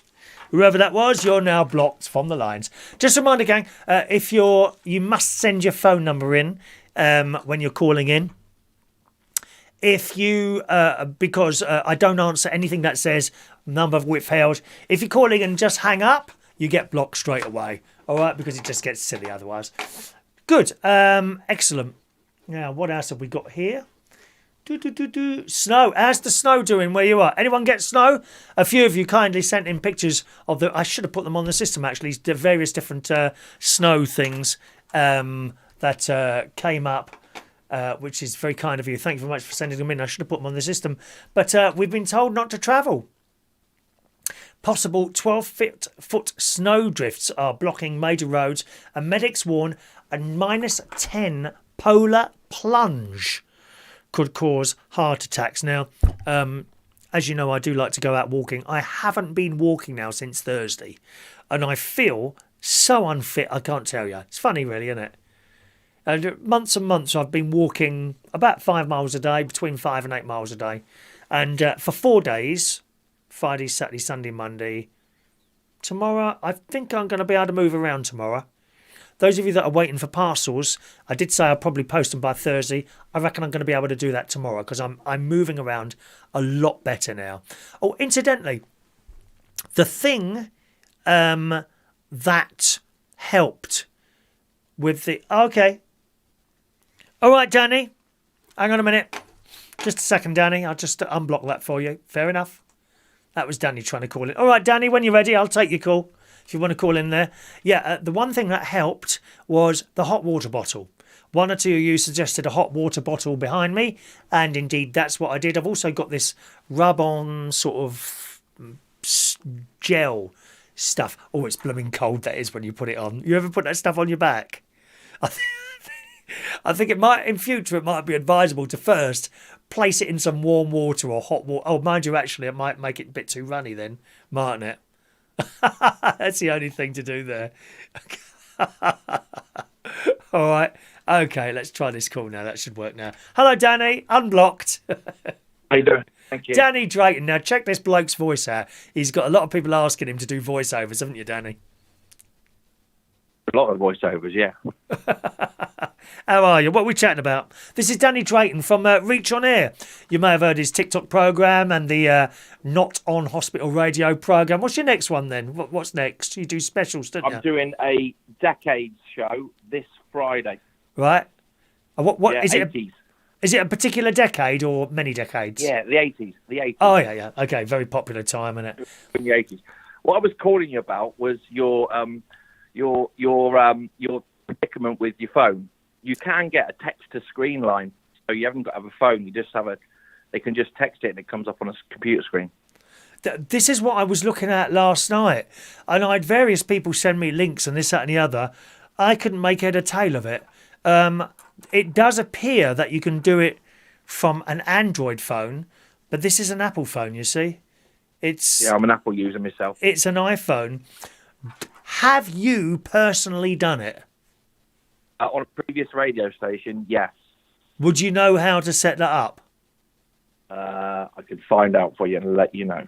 Okay, if you would do it, then I'll have a look at that. It would be a lot easier, to be honest. I'm surprised, actually, that Skype, you can't do that with Skype. But when I think about it, it is like a local London number, the Skype, so it's not going to work. It has to be like a mobile number. I know it's been done before, and of course all the big organisations, like you're saying there, with the radio stations and what have you. You can do it. I suppose if you want a short digit, like a 4 or 5 digit number, that costs a lot more money. Yeah, that's the other thing, you see. I don't want it to cost people to text me. Do you see what I mean? So we can all get those 0905 numbers. The last thing I'd want is for someone to have to spend money that they wouldn't normally spend sending a text to someone normal. Like spend money on this. I beg your pardon, dear. This is worth every penny. The money's been pouring in today. I'm sure I've got some super... Oh, no. Never mind, darling. I tell you what I've got. All the talk of beans and cheese on toast. I have to go and make myself some. I have sent you a picture. You've had that tonight, have you? Let's have a little look. Yeah, I'm having it now. It's still on my plate. Where have you sent the picture? I've sent it to your Facebook Messenger. Oh, have you? Oh, I don't usually use that thing. Well, do you not? There he is, Danny. How old are you? 42. Yeah, exactly. Is it? Yeah, I'm quite good with ages. Unbelievable. No, I'm really good with ages. Unbelievable. I'm really good with ages. That's plus a little bit of that. Are you a little bit more than that, are you? Yeah, 47. Oh, okay. Right, let's have a look. Look at him with his beans on toast there. I'm going to say to you, that picture you've sent me, I'm a little bit disappointed, to be honest. Why am I not full screen? You know, I hate to think that you're... Here we go. I'm going to show people the picture. Is that all right? Yeah, no problem. Okay. There's Danny Drayton. That's Danny Drayton and the voice there. He's got... Oh, yes. You've got a Behringer mixer there, have you? Is that a Behringer? I don't know what it is. No, Soundcraft. Oh, look. Oh, she's got an Apple computer, dear.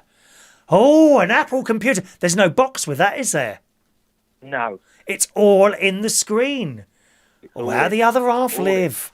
Mind you take your choices, Danny. You take your choices. It's either an Apple computer There you go. or... The delay's unbelievable. I can just see it on the screen now. Oh, yeah. It's about anything between 15 and 30 seconds, usually. Yeah. But the thing is, Danny, you know, you've got the Apple computer. See, it's a choice that we make in our lives. Is it going to be an Apple computer or sung jingles? True. Very true. Your sung jingle is really, really impressive. There was someone on... I can't remember. It might have been you. No, I don't think it was you. There was someone on the other day and they played out My Trail on Reach and, you know, had the singing bit on the end, and his comment was, blimey, someone must be doing all right. Sung jingles. Yeah. We like a sung jingle. Oh, we do. It's funny. So are the oldies to your 80s? Is that what oldies are to you? The 80s? No, so my oldies, where I used to do hospital radio, are probably 50s is my oldies. 50s, okay, yeah. Yeah, for me, they were sort of 50s and 60s. But, of course, the 80s were now like 40 years ago. I know. That is a scary, scary thought. Oh, I mean, it really is, isn't it? It really is. But time moves on, doesn't it? It does. It does. I won't take up any more of your time because there's plenty of other callers I'm sure that want to get in, but I just wanted to let you know about the text. I've got operators standing by, waiting to take... They're all in the other room there. There's a picture of them now for the people to see. People don't realise how many people it takes to put this show together. I got told off I got told off before the show tonight. Oh, yes. For what? Well, we got a young boy who does the makeup, and I was a bit late going in to see him today. What time do you have to start the makeup? Is it an early shift? I beg your pardon. Thank you very much. Goodbye. How rude. Take care. Thank you, Danny. That's nice to hear Danny Drayton from Reach on. He does like specialist type programmes rather than the same thing, which is what I do every morning there. And do have a little listen to the Not on Hospital Radio one. That's quite funny. Stuff that you wouldn't normally play on hospital radio. You can imagine, you know, when you're sitting there in a bed, you don't want to hear anything about dying, do you? George says, when I've got a backache, I use deep heat. Yes, that cream stuff, it's like a gel, like a clear gel that I put on. Is very like that. In fact, Maureen, who's with us usually for the show, she bought me a tube of that once and brought it into the pub. Unfortunately, that particular tube is up at the caravan. But it does help. And the hot water bottle helped me as well. Hello to Cycle Ranger. Hello to Cycle Ranger, who says... Oh, 1 minute. I have to unlock it again, don't I? Damn thing keeps locking up there. I don't know why that's happening. Cycle Ranger, that was like Countdown, but with a sexier host. Thank you very much. Christina, she can't wait for Saturday. It's her birthday on Saturday. Christina, you're in there. Are you in Germany or Portsmouth at the moment? One of the two, aren't you, my love? So hello to you, Christina. Tell us it's your birthday when we're here Saturday morning. Don't forget that, gang. All right? I always make a fuss of people if it's their birthday. Well, at least you get happy birthday sung to you here on the chat show as well, you know. And that. All right. Clarissa in the house. Hello, Clarissa. Hey, how you doing? Good evening, my darling. All right? Yes, doing well. And you? What you got for me tonight, my love? Well, to be honest with you, I'm going to go completely off topic with you guys, and just to say that there is another scam going on out there. All right, go on. Got a text at about 6 o'clock this evening from Halifax saying that my phone had been successfully linked. And it was like, but I don't bank with Halifax. Can you just turn the telly down or whatever? I can hear myself coming back at me. That's all right. Yes, sir. Thank you, love. Thank you. Thank you. A little bit too close, but yes, there is a new scam going round. Right. There is. So I thought that's weird because I don't bank with Halifax. Mm. So I got a hold of EE, and they said that it's this new thing that they go around. It's called phishing. Oh yes. So yeah. Everyone just be on the alert for that, okay? Make sure that you don't fall for any of it, and don't click on the link for God's sake. No, well, you should never click on a link that comes through a text like that. Any bank details, and I'm forever telling people that it tends to be, although not exclusively, it does tend to be old people who get hooked into this sort of thing. In particular, my Auntie Brenda, she's always getting stuff come to her, and I say to her, look, just don't answer any of them. Go into the bank, walk into your bank's branch, and ask them, did you ring me? And they will tell you in there. Don't be involved in anything. And with some of the older people, sort of in their 70s, they just can't learn something new. You can't expect them. This is why I've got a little bit of a thing here. I don't go into banks. I just don't go into banks. But there are some people out there who they need a bank or a post office because they can't work the stuff. I mean, Christ, I have enough trouble when something new comes along. Like, for example, this text to PC I was trying to work out last night, but I couldn't work it out. And with old people, anything to do with computers, they just can't use them. My mate's father, he had a website that he was trying to contact, and he couldn't understand why he couldn't use the password that he wanted to use. And they would come back and say, oh, you need so many symbols, this, that and the other. And he's like, well, this is my, whatever it was, my bank account, my electric bill. I should be able to use a password that I want to use. But of course, the site is demanding that you use an uppercase letter, a lowercase letter, 2 numbers and a symbol. But he just couldn't grasp the fact that he couldn't use any password that he wanted to use, you know? Well, I just run straight through to EE and told them, they were like, right, okay, send us a screenshot and we'll investigate. I'm like, okay, no worries. Lovely. You know, you'll probably won't hear from them again. Once they've taken it out of your hands, that's it. It's probably not, do you know what I mean? Yeah, it's like when you report fraud. You know, once you've handed that over, you probably won't hear from them again. All you're interested in is your money coming back in there. And I had this some years ago, 30 years ago. Some bloke who I was going out with at the time. I'd say bloke, you know, we were both about 23, 24, I think we were. Anyway, staying with me, I come home one night from work, and he'd gone along with my checkbook. Anyway, checked the account. A few days later, £500 had gone missing. Now, going back 30 years, that's quite a lot of money. It's a lot of money now, you know, £500. And rung up the bank straight away. OK, let's have a look. Oh, yes, he's produced 2 checks, and I would checks, one of which was an expensive train ticket, first class. Anyway, I said, OK. I said, am I liable for this? He said, no, not at all, because the signature that he'd provided, because there was no PIN numbers then, it was all signatures on checks. The signatures that he had provided, he'd had to do 3 times before the train ticket was sold to him, right? And even then, it didn't look like my signature. So the bank just declined it. They just declined it.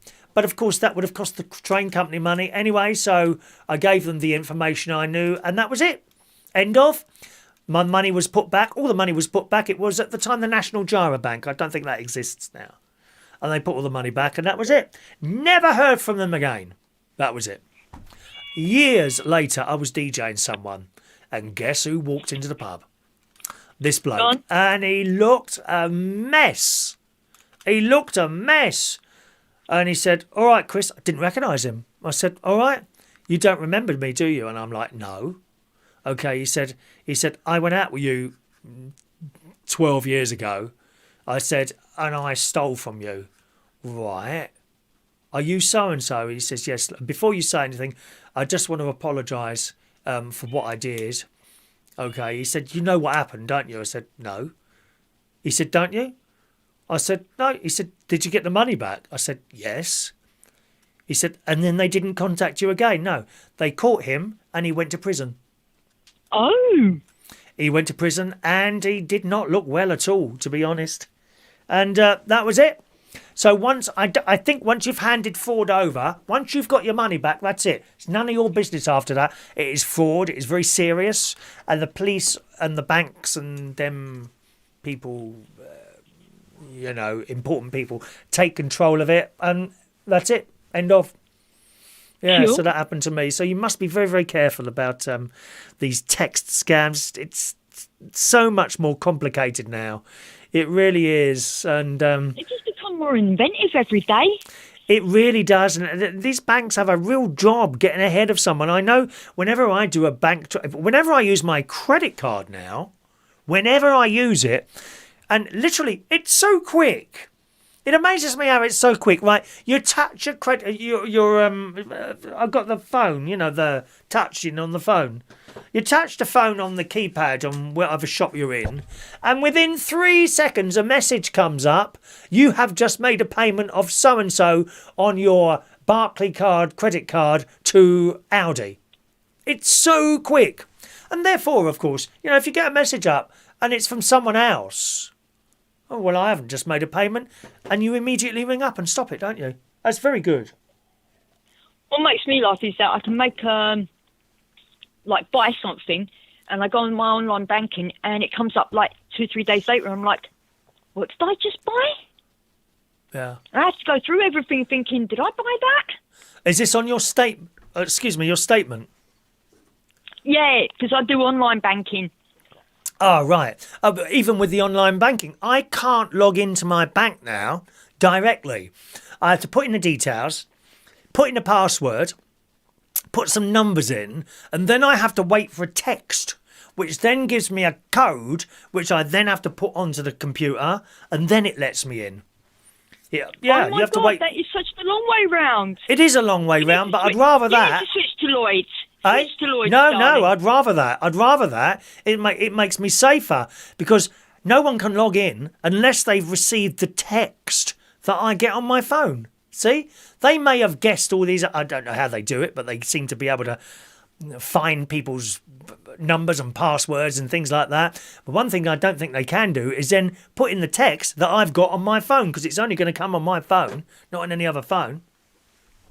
So I think that's an excellent way of doing it, to be honest. Thank you, Danny Drayton. Thank you. I'll have a look at that. Too long for me.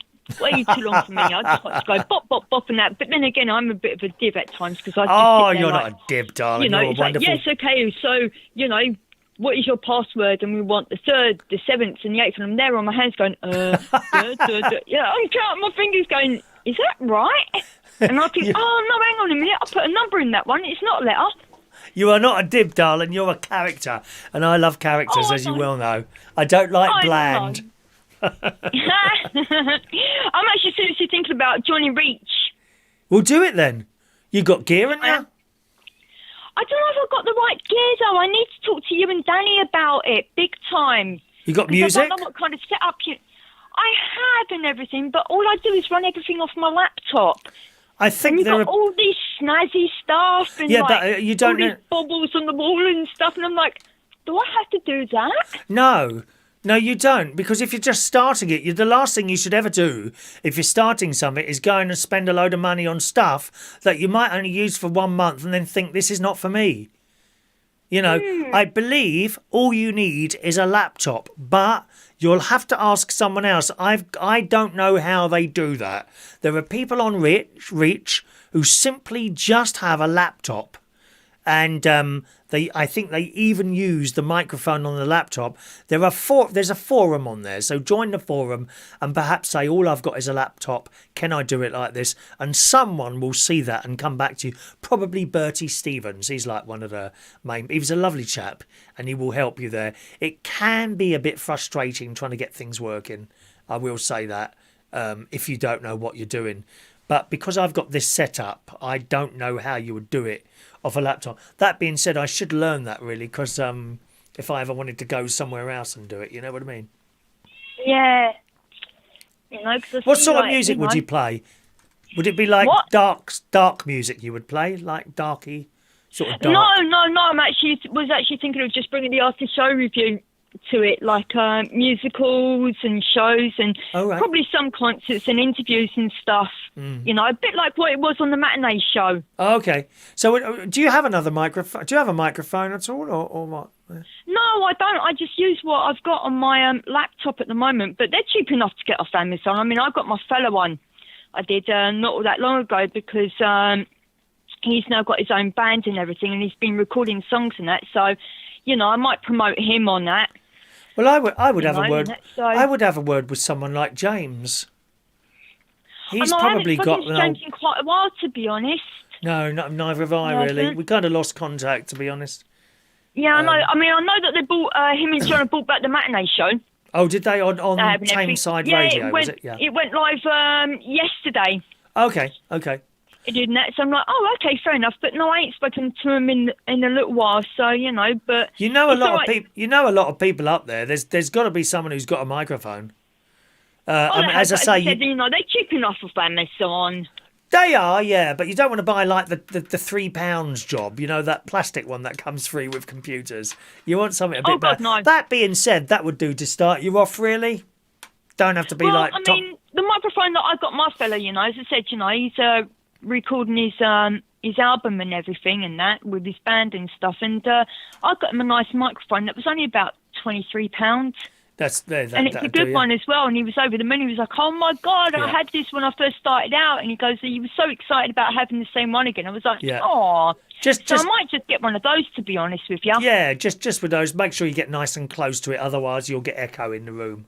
All right, my love. Well, yeah, exactly. I mean, it plugs into like the USB port, so you know what I mean. Yeah, that'll probably do you then. I would imagine something like that. Yeah, exactly. All right, lovely Clarica. Thanks for calling in, my darling. Are you along Wednesday night? I hope you'll be here Wednesday night for our next show, darling. Yeah, I'm always around. I am. Sending you lots of love. Ta-ra, darling. Oh, you too. Bye. Love. There we are, lovely Clarica in Manchester. What's the time? 8 minutes to 10. All right, we'll do one more if there's anyone else. Nice and quickly. 0208 144 3477. Thanks so much, Danny. Got a thing there. George has got 2 sausage rolls. Thank you. You enjoy those sausage rolls, George? Is that what you're having now? Sausage rolls to eat? Sausage roll. Vegan sausage rolls from Greg's the Baker. Yes, please. We like those. Hello to Paul Adamson. Hello, Paul. Who says it's fun here in AMS. What's AMS? What's AMS? Oh, Amsterdam. Why didn't you just put Amsterdam, dear? All these abbreviations. It's fun here in Amsterdam. We've had quite a lot of snow, a whole week of -5 temperatures. Most public transport is shut down, and tonight they've extended the curfew until March the 2nd. So no one can go out there between 9 and 4:30 in the morning. One day the flower shops will open and I'll be able to get you some tulip bulbs. I'm going to put some more bulbs in this year, I've decided. Yeah, I've got... Actually, at the moment, the snowdrops have come up in the garden, which actually probably a little bit later than they normally are, to be honest. I've got the snowdrops have come up now, and there's one daffodil. It's sad, isn't it? Because all the bulbs that I've put in daffodil-wise over the years, they just stopped flowering. I don't know why. The snowdrops don't. They seem to expand a bit. I think I'll probably put some more snowdrops in. Last year, I put a lot of bluebells in sort of a shady area underneath the tree. And hopefully they will come up for the first time this year. I'm not seeing any sort of anything. Well, actually, there's a couple of little bits that have come up.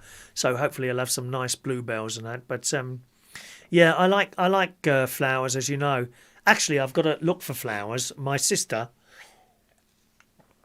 as well as sending the big box of biscuits that she sent for my birthday, she says, "What do you want?" I said, "Can I have a plant?" Because that's quite a nice present. It's not like over expensive to buy a plant, and I never ask for anything like. I think it's it takes them. Some people take the piss, don't they, with birthday presents? Don't you think? I'm not talking about children. That's a different thing altogether. Some people take the mick, they really do, you know. You ask them what they want for presents. I said, how much have you got then? What What do you mean, how much have I got? You know, it's like they're trying to extract as much possible value of present as they possibly can. And to me, like, a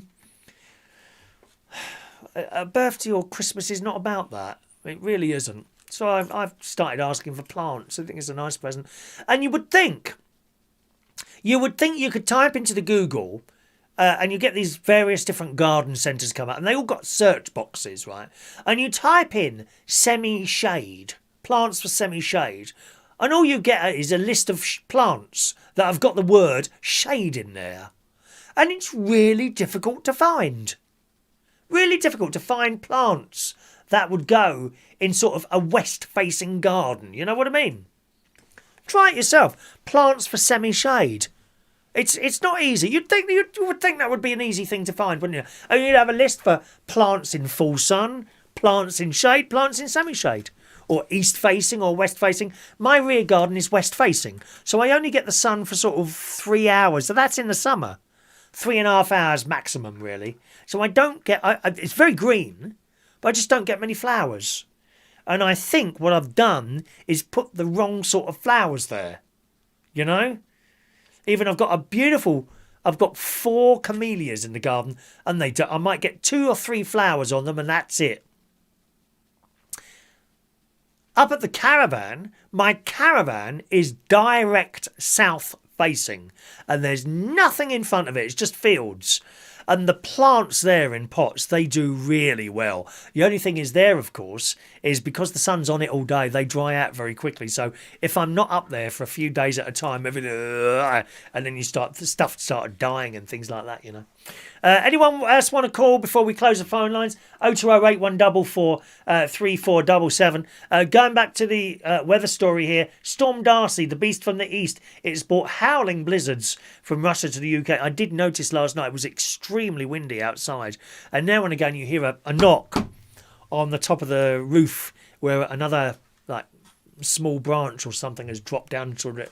So far, we haven't had a tree come down on the house because there's some very tall trees around here. I mean, they're pine trees, and they're 3 times the height of the house. It's beautiful here. Really nice, you know. So different from the landscape in Lincolnshire where it's all flat. And one is not better than the other. You know, when I'm in the caravan, lovely day, and you sit at the front there and you see right across all these fields and that, but not many birds singing. Don't get many birds singing. I suppose it's because they've got nowhere to sit.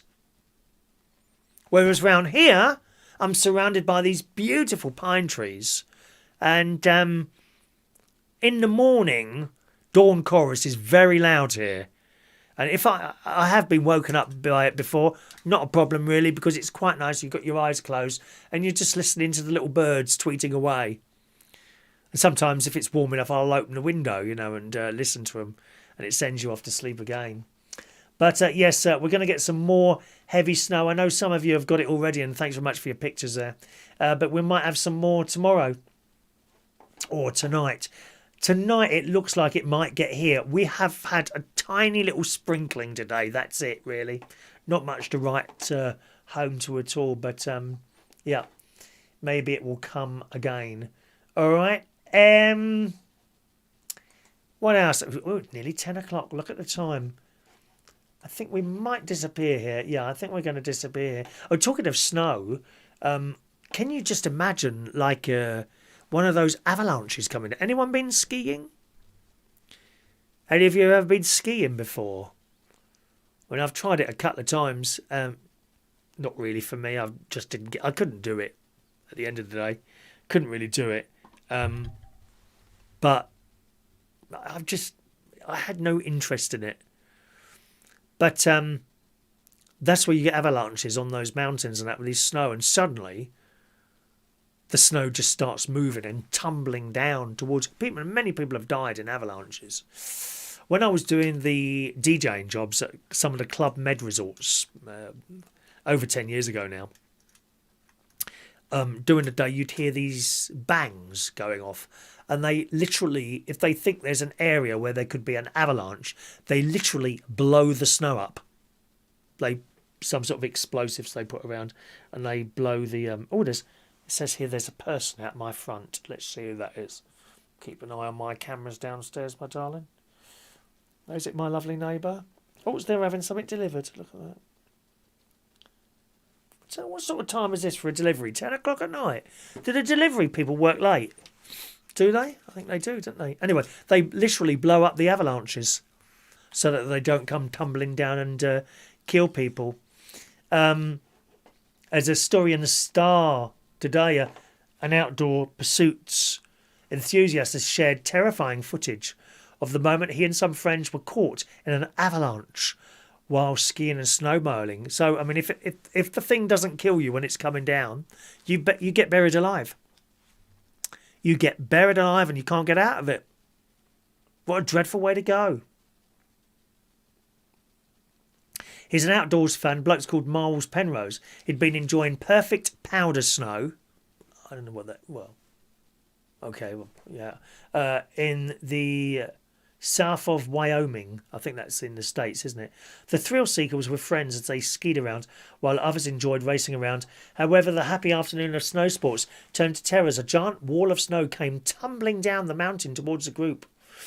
Heart-pounding footage shows the moment the snow hurtled towards Miles and his friends.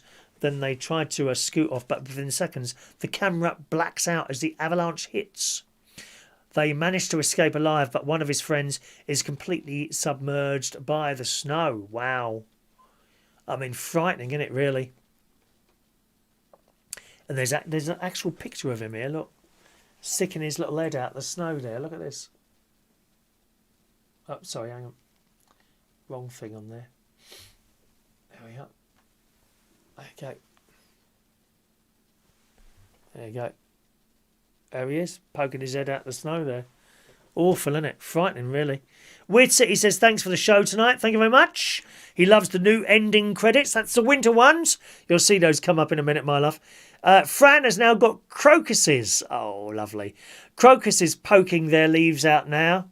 They're lovely, aren't they? All different colours. I think I'll put some more of those in September as well. Crocuses, snowdrops and daffs. I'm going to put those in this year. I'll make the effort. Because I know, dear, you can get a blooming great big sack of daffodil bulbs for like 10 quid or something like that. Rachel says, I moved my peonies to a different area of the garden, so hopefully they will flower sooner rather than later this year. Yes, Rachel, you'll remember that actually, Rachel. Last year we were talking about those peonies and I bought a couple. Do you remember? Or it might have been the year before now. And honestly, they come up beautiful as plants. No flowers. Not getting any flowers. Not sunny enough, you see. So, again, I'll probably... See, I can't remember what ones are the blooming peonies and what are what now. So I'll probably lose them again this year. And I'll find out what they are when they come up. Then I should work it out. And then I'll dig them up and take them down to the caravan and put them at the front. But the problem is there, if I can't... go, for example, now, right? I haven't been able to go to the caravan. There's going to be a lot of dead plants there now. Because they're in pots there. They're not in the ground. They're in pots. And you've got to keep them watered. I mean, you can go overboard and get one of those automatic watering things. And actually, my brother-in-law and sister, when it's been really hot, they've gone round there and watered them. But you can't expect people to keep going around there and water your plants. It's just not fair, you know. And my lovely neighbour... who's got the other caravan, Jeff and Linda, they don't mind watering the plants. And when they're not there, I don't water theirs either. I water theirs as well. You know, but if we're both not there, you see, these things, they die very quickly. If you've got that sun hitting that pot, you've got to water those plants every single day. Because like 3 days, that's it, you've lost them. And that's the problem with the peonies if I move them into the sun there. Mick says, just put in plants for a west-facing garden. Okay, I'll try that. Yeah, because I was putting in semi-shade. West-facing kind of makes the point as well there, so that's good. All right, gang. Any more text before we go? Let's have one quick there. No, nothing else there. Check my little spam folder as well. Nothing there as well. Okay. We had a lovely bingo night last night. I'm glad you enjoyed the bingo. Should be able. I think I'm going to be able to get down to the post box tomorrow. Okay, and post those little prizes and things off. All right, that's it for the show tonight. Thanks so much for your phone calls. Thanks those of you that took the trouble to like the show as well. That's always good. If you didn't do that and you still want to do that, you can. Liking the show, there's a little thumbs up button underneath the screen. All you've got to do is push the thumbs up and that gives us a like. If you want to, you don't have to. All right, my darlings. I'll be back on the radio tomorrow morning. There we are. reachonair.com. That's where I am tomorrow morning. reachonair.com. If you want something to listen to tonight on Reach, I can tell you who's on right now. It's Mr. Henry Churchill. He's a character. Henry Churchill is on Reach on Air at the moment. And after that, you've got Josh Hornsey. He's a young lad and he's very independent local radio. It will sound to you like independent local radio used to sound before Bloomin' Heart and Capital bought them all. Okay, he's very, very good, he is. So Josh Horns is on there after that. And then tonight, of course, we've got Alan Ross. All right, he's on at midnight tonight, Mr. Alan Ross. He's got a proper nighttime radio voice. Right, it's lovely. And you can just sit there in bed listening. I'll be there tomorrow morning at 9 o'clock, okay? 9 till 10 o'clock for an hour of music, chat and fun. That's what it's all about. Music, chat and fun. And, as I'm doing quite well, sung jingles. Sung jingles or Apple computers. You take your choice. Have a lovely evening. Thanks for watching and listening. Another chat show for you again on Wednesday night at 8 o'clock on this channel. See you soon. Bye-bye.